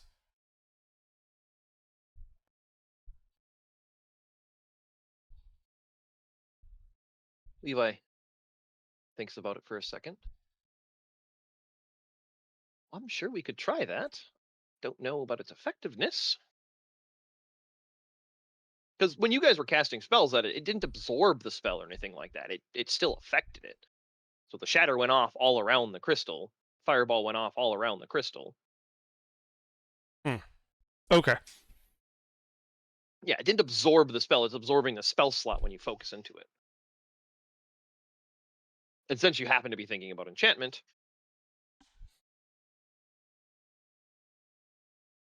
it glowed purple.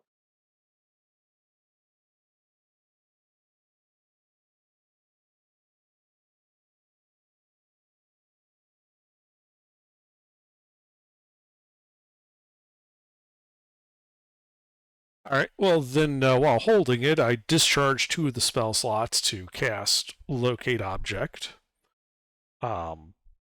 targeting the small one.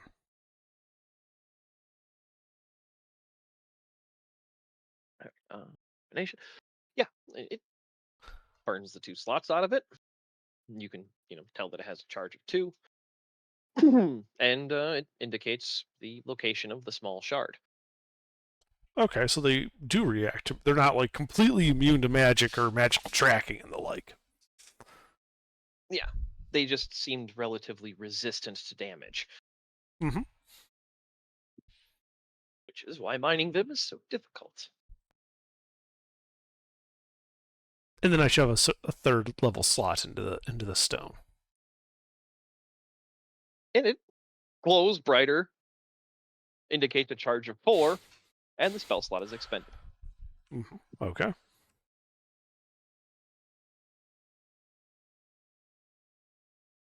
Now this time I was thinking of abjuration. Ah.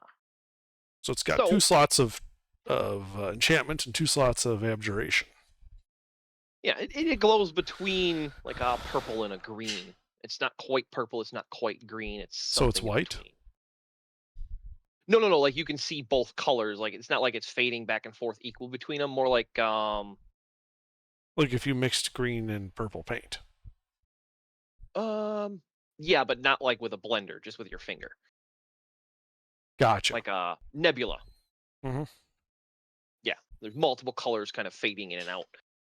It is not bright enough that it's really shedding light. You can just see the light coming from it. Okay.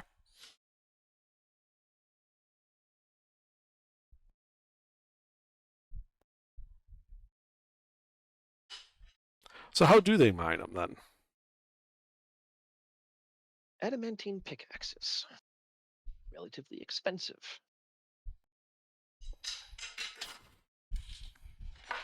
I would say so, yes. Is that the only way to mine them?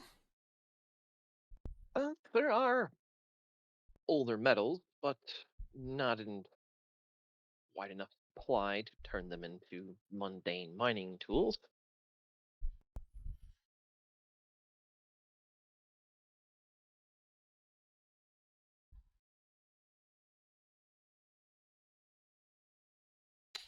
Well, that is very interesting. Is there any processing that needs to be done to them to make them hold these spell slots, or is it just entirely the volume of the shard determining how much it can hold? From what I understand, it is the shard as it breaks off of the vein. There's not much processing you can do past that, though I understand you can break them down smaller. You cannot make them larger.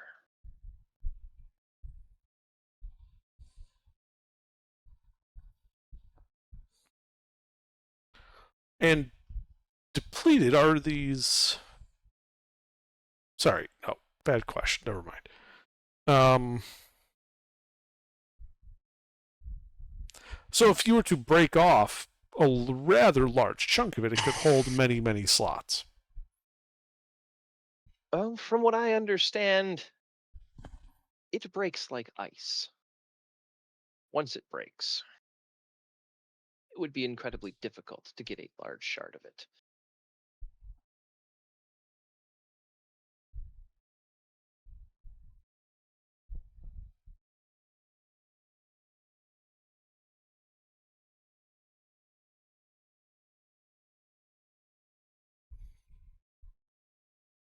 I see. Okay.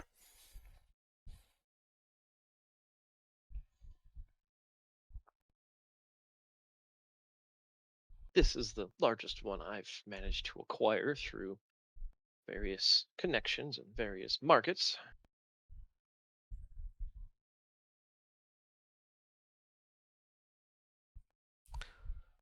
But you are welcome to take it. I'm sure you'll find more use for it than I will. Oh, certainly. Do you also, as a matter of just some experimentation I'd like to do you happen to have any adamantine? The metal.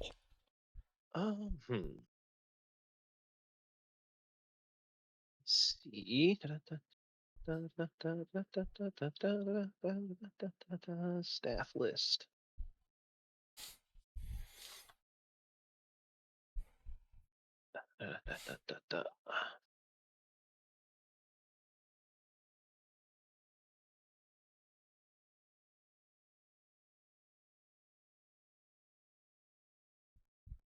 And he turns to Valen. Valen, could you see if Ordric has any adamantine? Or maybe Semri, if you can bother him. And Valen disappears into the staff corridor. You hear him go down a flight of steps. I couldn't tell you what I have here. But if there is some on the premise, we will try to acquire some. Yeah, a little bit of time goes by. And Valen comes back through the main house with a dwarf in tow. And he looks like he's holding a screwdriver. The Valen is. The dwarf looks empty-handed. And Valen said, Semri was difficult to get him to part with this, but does have this. And he hands it to Levi, and Levi looks at it. Yeah.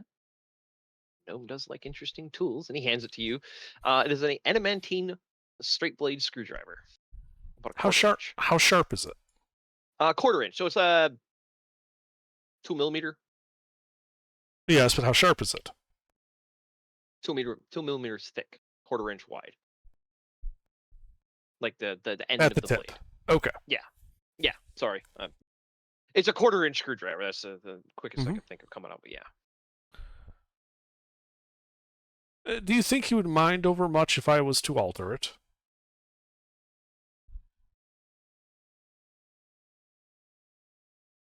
Levi grimaces. Well,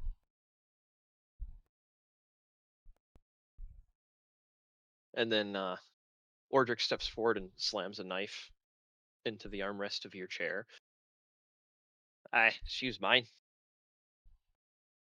Leave little gnome's toy alone. And it looks like an adamantine, just pocket knife sized dagger. Ah!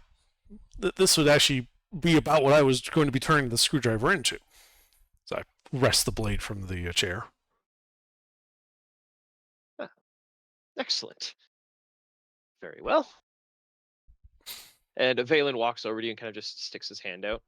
If I could have that screwdriver back, it would ease tensions in the basement. Of course, I pick it up off the table where I had left it after going for the knife and just hand it back to him. He takes it and goes back down the staff stairs. Okay. Yeah, and then I take the adamantine dagger and try to see if I can scratch the small shard. Like, actually scratch it. So you're dragging the blade edge across the surface in a flat, perpendicular and parallel fashion. Yes. Trying to Yeah, see if as it you- actually mars the surface. And as you do, it takes off an incredibly thin layer, but you don't see any tool mark. You do see some of the gem come away, and it just looks like silicon dust, like sand, when it falls away from the gem. But there's no tool mark where you scratched. What do you mean there's no tool mark? There should be like a thin line of the material that got removed. That's where the dust came from. Are you saying There it should be. regenerated? It's smooth? It's smooth. It is slightly smaller by a tiny amount, but there is no tool mark. Where you drag the blade across, it smoothed itself. And the whole gem got marginally smaller.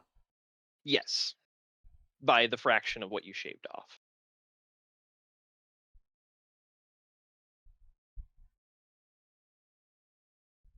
Okay. That's interesting.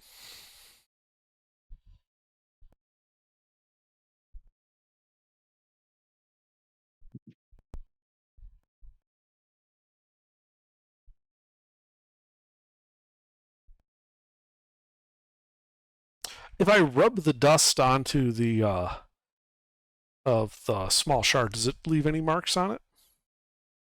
Nope. It Does kinda it get just sticks to your reabsorbed? finger. It just sticks to your finger, to your skin oil and stuff like that. It does not get reabsorbed or change anything about the gem.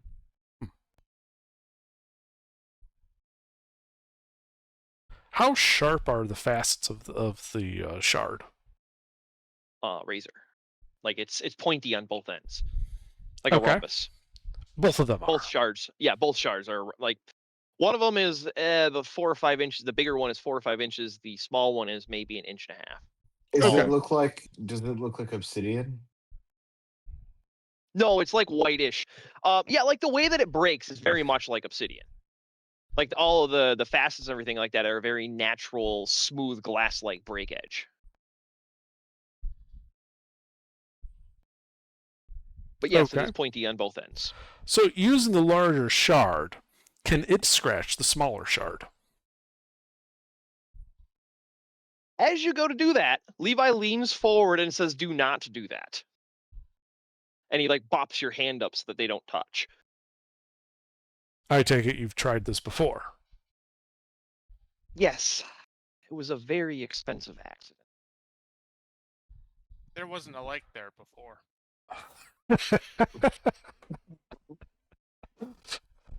I see.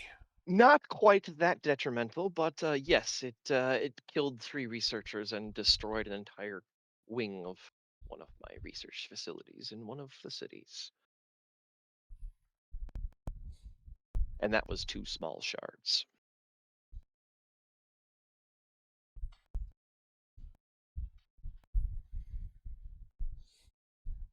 Okay. Well, thank you for the warning.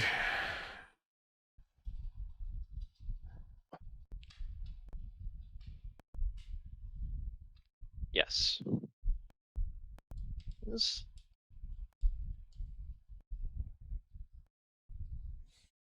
Surprisingly, mining it doesn't seem to have any sort of negative impact like that. It's only after the gems are handled and around magic that they take on their volatile, friendly property.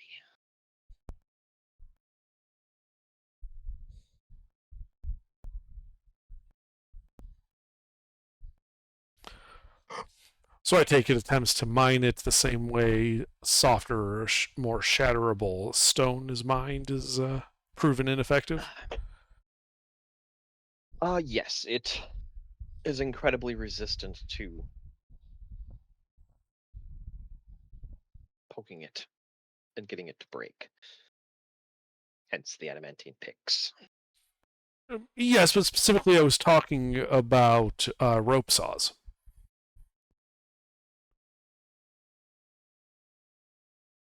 Rope saw? So certain types of stone, specifically softer forms of marble and limestone, are not quarried with picks because if you want to get nice big chunks of it. So what the ancient Egyptians would do is they would instead bore some holes in the rock face, run a rope, and that rope was embedded with iron, like iron dust, and they would abrade the stone away. Ah. What's an Egyptian? No, I'm kidding.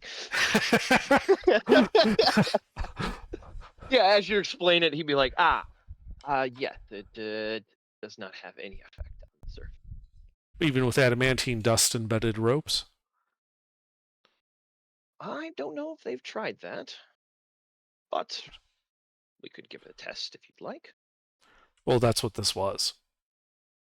You see, it depends upon the scratch existing to move the material so that you can eventually cut down into it by braiding the material away. If the whole gem maintains its shape but just gets smaller in all dimensions when the dust is removed, you'll end up just shrinking the entire vein until the rope goes slack. And you'll end up with a large pile of very expensive dust. So, probably wouldn't work then. Probably not, no. Hence the second test after that of, but can it scratch itself? It can. I advise against it. Yes, it can very shortly. Indeed.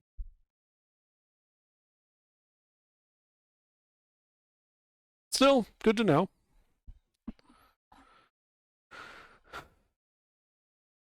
Well, that's all the questions I had about this. Do you guys got any questions for him?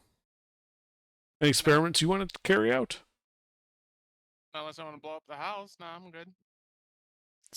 The house is kind of nice. Let's not blow this one up. Yeah, exactly. Yeah. Well, other than short of a chef, it's a pretty nice house, yes. I don't think we can explode the house hard enough to get it a chef.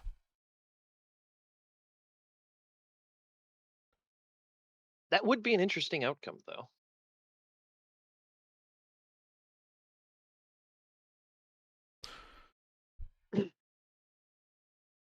So, you guys can wait here for however many days it takes for your wagon to arrive.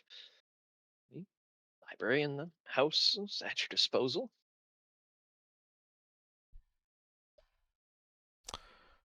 Oh, the reports on these mines. Are there any fortifications there? I assume they must have some to keep the slaves in line. Yeah, it's there is a upper palisade wall, and then the mine is like a canyon, sort of. It's got a cliff face. It's mined down, and then the ramp down into the mine it leads into the palisade wall. Does that make sense?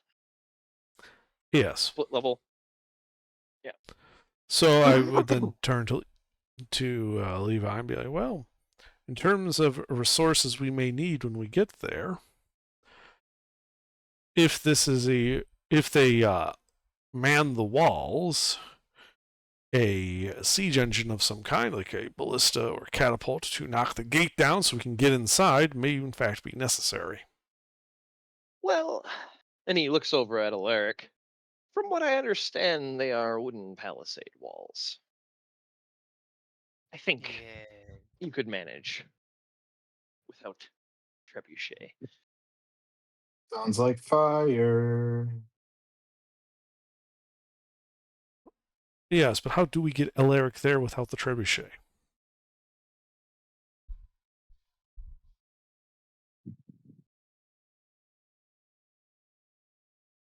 I mean, you can still build the trebuchet, and then you fling me at it, and I'll cast Featherfall, and then just smite them from above. Right. I'm asking for the trebuchet, though.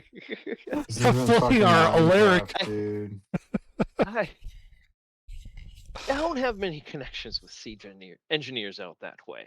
Like we'll get a rubber tree sequence one way or the other.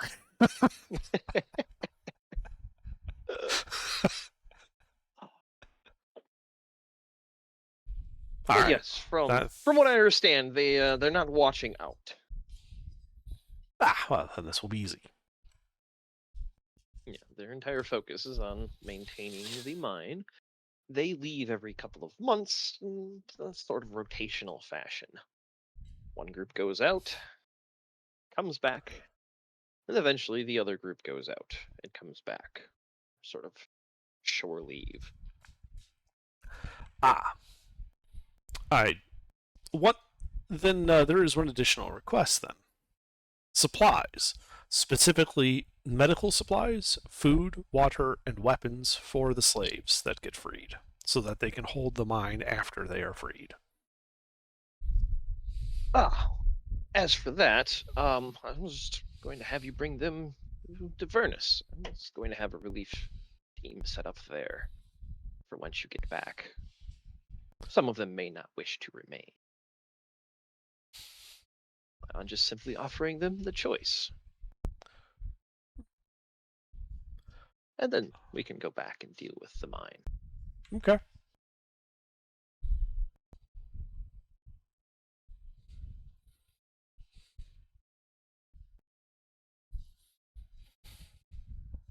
But yeah, as for the other properties of the gem, Identified did not reveal everything about the gem, just so you know. Like the I color figured. changing, the explosive nature. There are other things these gems do Uh-huh. that Identified did not paint.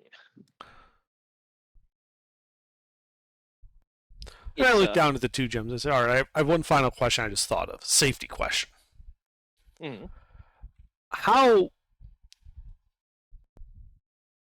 How much force did your researchers apply between these gems that caused them to react energetically? Like, do I need to put these things in separate boxes? And well, we've never recreated whatever they were working on, and I don't have their notes as they were, well, disintegrated. I have no idea if they touched them or banged them together. All I know is that they were planning on making contact between two gems. Right. Separate lead boxes it is. Oh, we could load them up together on the trebuchet and fling it at them, Separated by wax. or something. We'll come up with No, just lead tube. Oh, crystal on each side. Crumple zone in between. Like a lawn dart. It lands, crumples. The two crystals slam into each other. Kaboom! Yeah, but okay. Instead of catapult, we use the giant crossbow thing. The ballista. Yes. Yes. Third option: magic crystal nunchucks. No, you don't Only- want to be near. Yeah, You don't want to be holding I'm not these going to things. wield them. Look, you can wield that, but you're going into the catapult first. All right. And we're all going to back up a bit so we're not in the blast radius. 3 miles That's- should do it. That's how Mikey became pizza.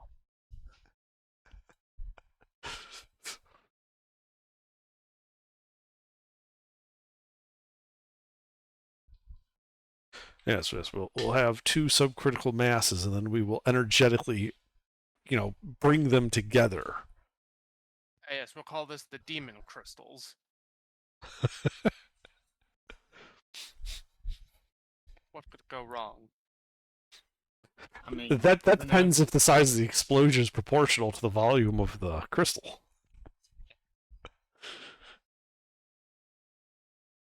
No, it's exponentially greater. I That do would not be know fun. What 2 crystals they That would touch be together. so much fun. I don't think you'll do it. No, this is not a character. We're not. I'm not discussing this with you. You want the one inside track to the above table mechanic? Samuel's right. They're exponential. Dear God. Oh Lord. All right, so and aim you're for the giving giant us crystal access to vein. these? Oh my Well, Lord. from what he explained, the veins themselves are pretty much inert. They're able to break these things off like cracking ice, and they all fall down, and then they pick them up and sort through them. It's after they're getting handled that they take on the energy potential. What are they, Otherwise, it absorb would be kinetic very, very energy? difficult to mine these things. What are they, Well, absorb it kinetic also means energy that from we them can't around blow up them? the mountain by just sending a unmanned servant in with the small shard and just tell it to slam it in edge, point first into the vein, and have the whole vein go up all at once. You would see that shit from orbit. Like I said, the mountain would disappear. We have Oh, solved. We have solved the slavery question on this mine. It is Can't have slaves if there is no mine. it is low cliffs and hills, not mountain. That's where the mine is. They're mining down into the earth. I mean, that seems No, it's gonna be more like a bigger accurate. crater. That Yeah, case. that would be. That would Gentlemen, Yeah, it would gentlemen, crater. why would What's we ask the question, where are the slaves, when we could over just there ask, and over there and over there. when we could just ask, what slaves? Because we're not Yeah. monsters. Yeah. Yeah, but I ain't No. tracking all that down. I'm a god. Exactly. Gods kill mortals indiscriminately because that's what gods do. Right, but do you want to be the kind of god that is worshipped because people just want to placate you enough to not get smitten? Or do you want to be the type of god that people pray to for your blessing?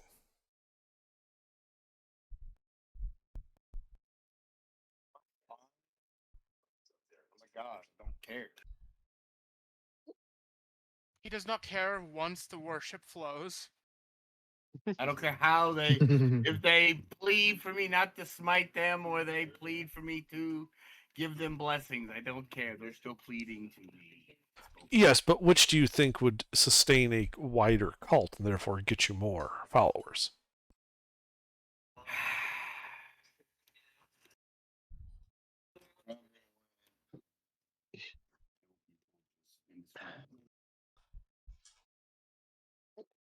Ordric leans around Levi. I have my knife back. Ah, yes, yes, here you are. He takes it, puts it on his hip. All right, horses need shoeing. See ya. Saya.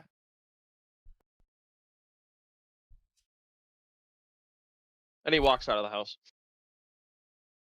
And one of the staff come in with a broom and a dustpan and clean up all the dirt that he tracked in. Like that guy from the Peanuts. So how does that guy react when he comes in, like, to clean up the dust from the dwarf and just sees the flinders that are left of the table? Well, her eyes go wide,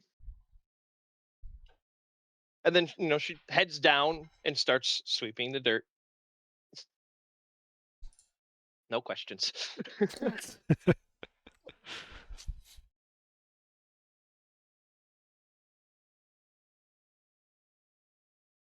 Right. was Well, responsible for that really beautiful centerpiece, by the way. there was a No, I'm kidding. centerpiece. Yeah, like in the center of all the food, there was a nice little flower bouquet. Was, I think, is the appropriate adjective for that. Indeed. But yeah.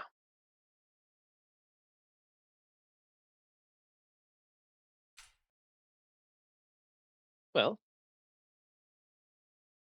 No, that is all the questions I had. I think we just need to wait for our supplies to arrive with Lizar, fill him in, and then we can be on our way.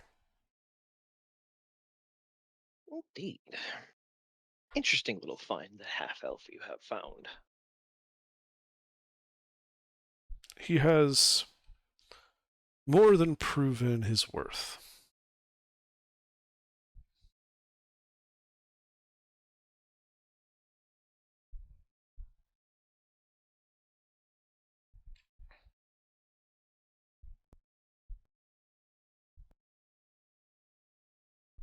Well, I have some more things to attend to in my office, but you guys are more than welcome, like I said, our guests. Please use my home as your own. If you require anything, there should be a staff nearby. There aren't many, but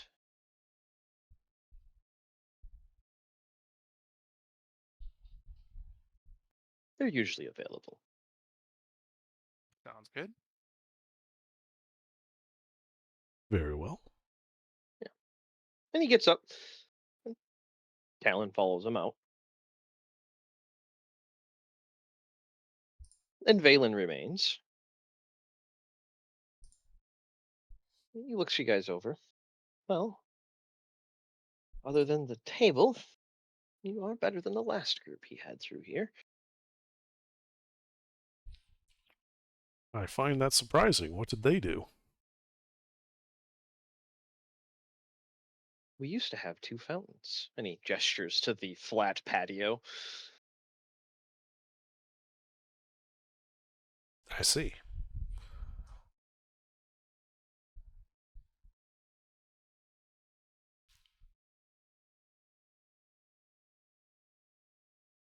Well, I have to attend to lunch.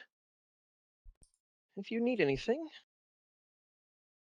bows, goes through a different door in the hidden panels in the back. Mhm. This one doesn't look like it has stairs.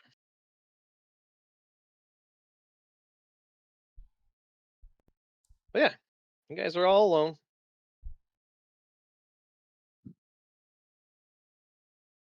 Would any of you like to explore the grounds and poke around? I go wanna back to the start library. tuning. I want to start tuning. All right. I think I'll And join actually, it'd be Naylor in the, library. sorry. Yeah. Yeah. In fact, you'd be slightly familiar with the outer grounds. So, like, you'd know the pirates are all down by the beach. There's training grounds to the north of them. The staff area is north of that, and then on the east side is the stables and a large park sort of to walk through. North side of the property is all orchards.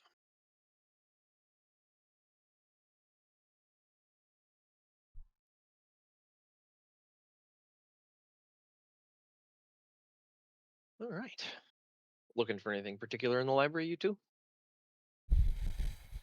Nah, just kind of what strikes my fancy as I like read what's in there. Regional atlases and histories of Avernus.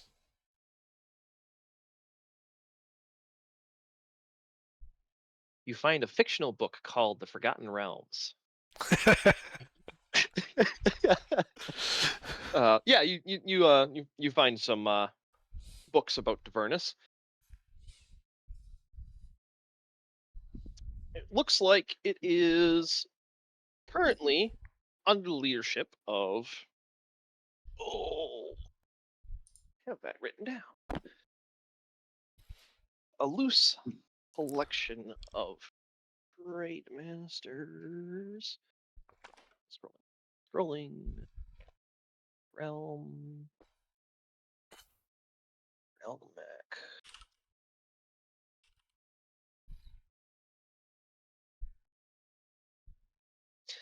Did I not put that in my modern Alchemac? God damn it.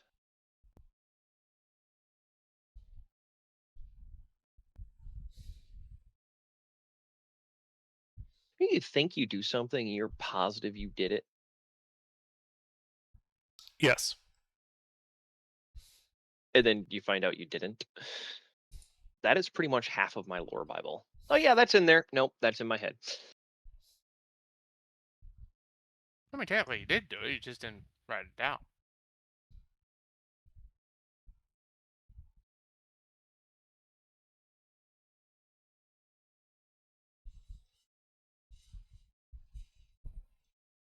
All right. Scrolling, scrolling. Scrolling, scrolling, scrolling. Scrolling, scrolling, scrolling.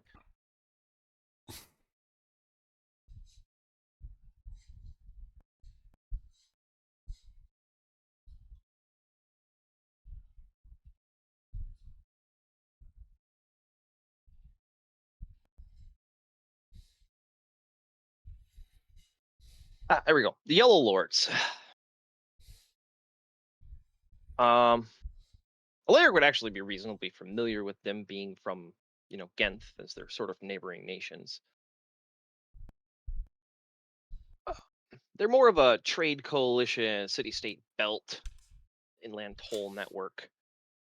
They're a loose coalition of semi-independent city-states ruled in claim by absentee lords and in practice by local compacts, councils, or guild families.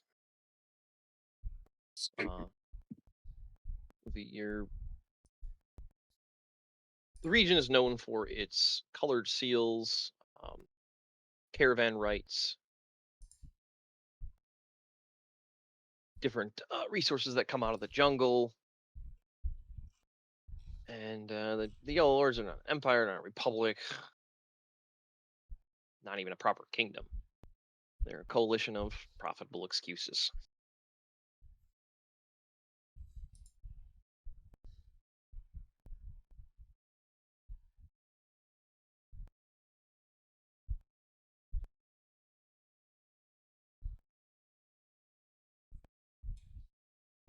The Avernus sits at the center of this arrangement.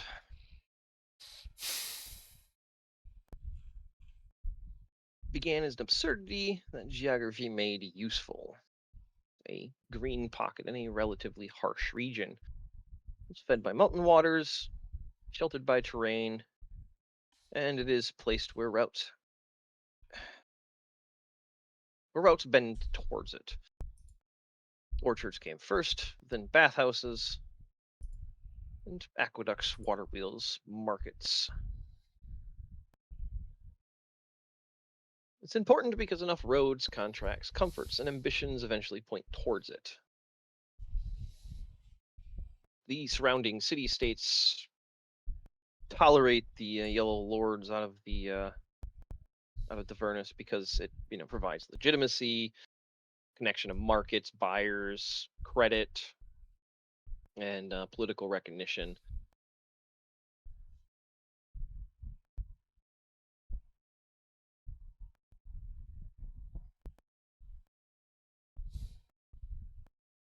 The region's civic language is color. Yellow is the umbrella, like lordly claim, coalition recognition, capital authority. Blue is wet trade, sea clearance, ship cargo, harbors and freights entering the inland system. Brass is the dry trade caravans coming and going through the desert side of the mountains. And Emerald is the central legitimacy, so like orchards, perfumes, stuff like that comes out of the jungle. Other cities have their own colors, seals, and stuff like that, but those are the big ones. So like you'd be familiar with, like, the world is full of all the shipping and everything like that has all kinds of different logos and markings and stuff like that. You'd have seen these on crates and stuff like that as you've traveled and been in markets and stuff like that.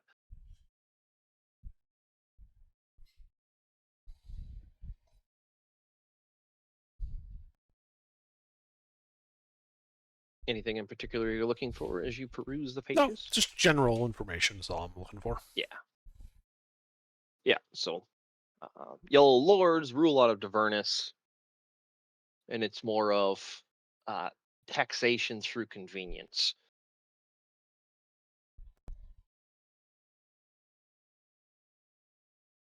Okay.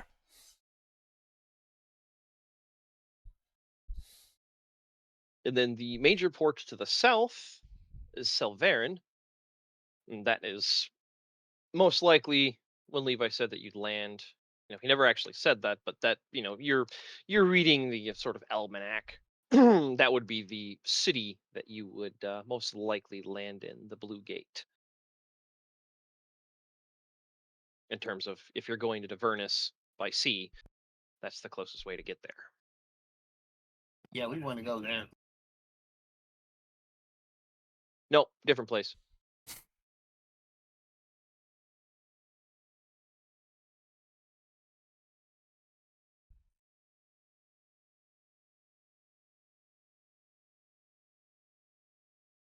Different place, mister. Yeah, it's spelled differently. You're right. Yep. I had to look back at the old. Right. Yep. I saw the S and I was like, ah! S and a bunch of vowels. That's gotta be the place. Welcome to fantasy map making. Oh. No, you're right. It has all the appropriate letters. It's got the same heights and spacing. Yeah, I didn't even do that on purpose. Honest. This place and that place were made at two completely different points in time, and the ferryman I added after your meeting with Death, and I just picked a random place over in Flazela, and that happened to be the place. And then this place already existed. 7 bar, yeah.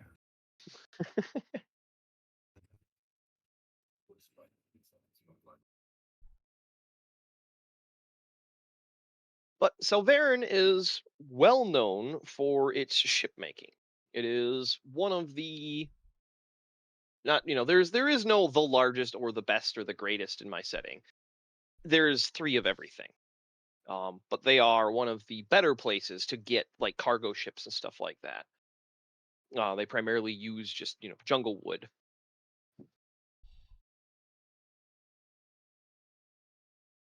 So the ships are rot resistant, water resilient, everything like that, but expensive.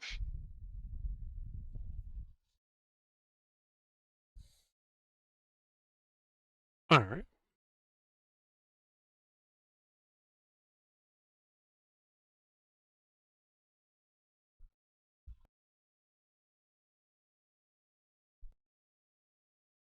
Yeah, as for the actual mine report, I'll give that to you guys, like I said, at the beginning of next session. I have to make some tweaks on that. Okay.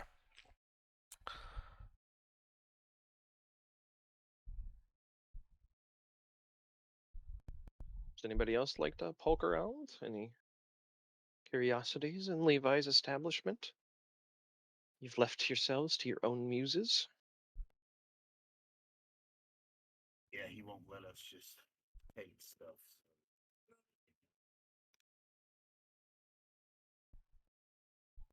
Well, he said he'd prefer if you didn't.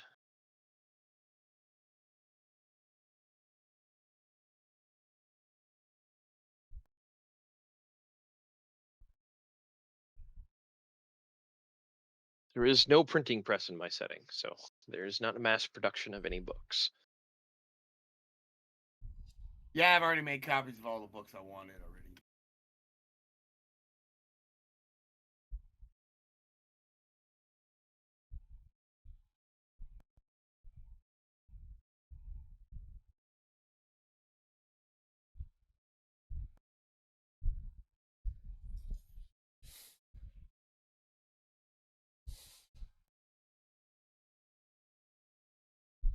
Give the party a magic item, and then there's a bunch of gifts of explosions. Of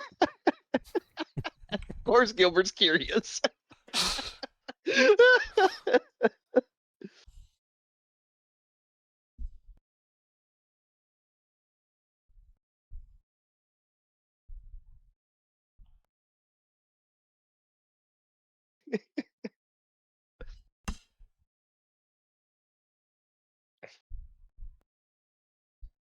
But he did leave you with both shards. He didn't ask for either of them back.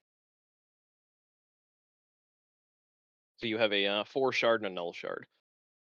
Excellent. All right, great. That's good because I already put him in my inventory. He didn't answer him back, so I kept him. Yeah, I was just clarifying that he did not.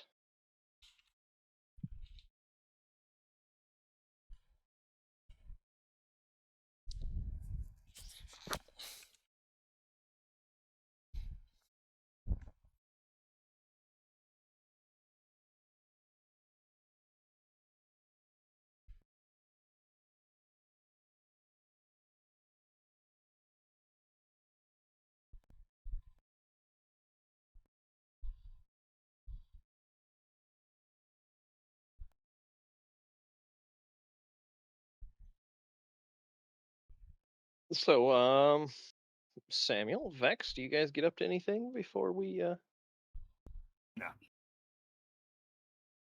No, I'm good. All right, be boring. For Samuel to do. Vex goes and murders an innocent You man in haven't the wandered streets. around at all. You I found the T-posed to the first top of the person. stairs. Found the first person, slit its throat. Do you actually find somebody and kill them? No, I don't. I went to the library and researched books. Yeah. I was just curious if you guys would do anything else. Samuel is No, I'm one just trick attuning. pony. He got his orders. He got what he wanted in return.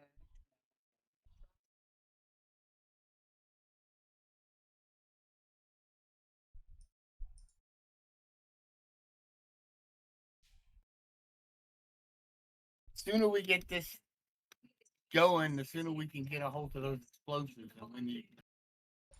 And then Mhm. have some real fun. I know a thief crew that I would love to rain these down on.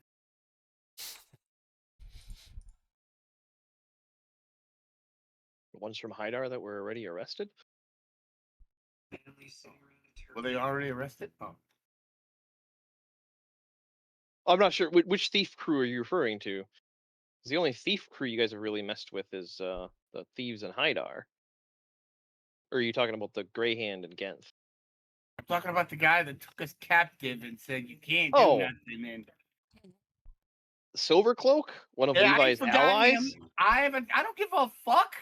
He is on the list. You can make him an ally all you want. He is still going to die. I mean, flat. That means Levi has to be added to the list? Oh, well.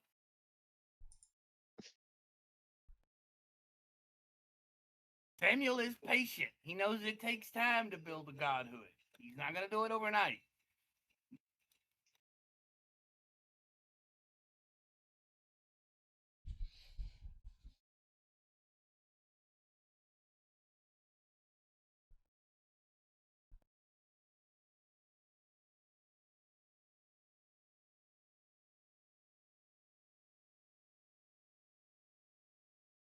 Well, then if you guys are going to do anything other than read books in the library, I think that is where we will call it.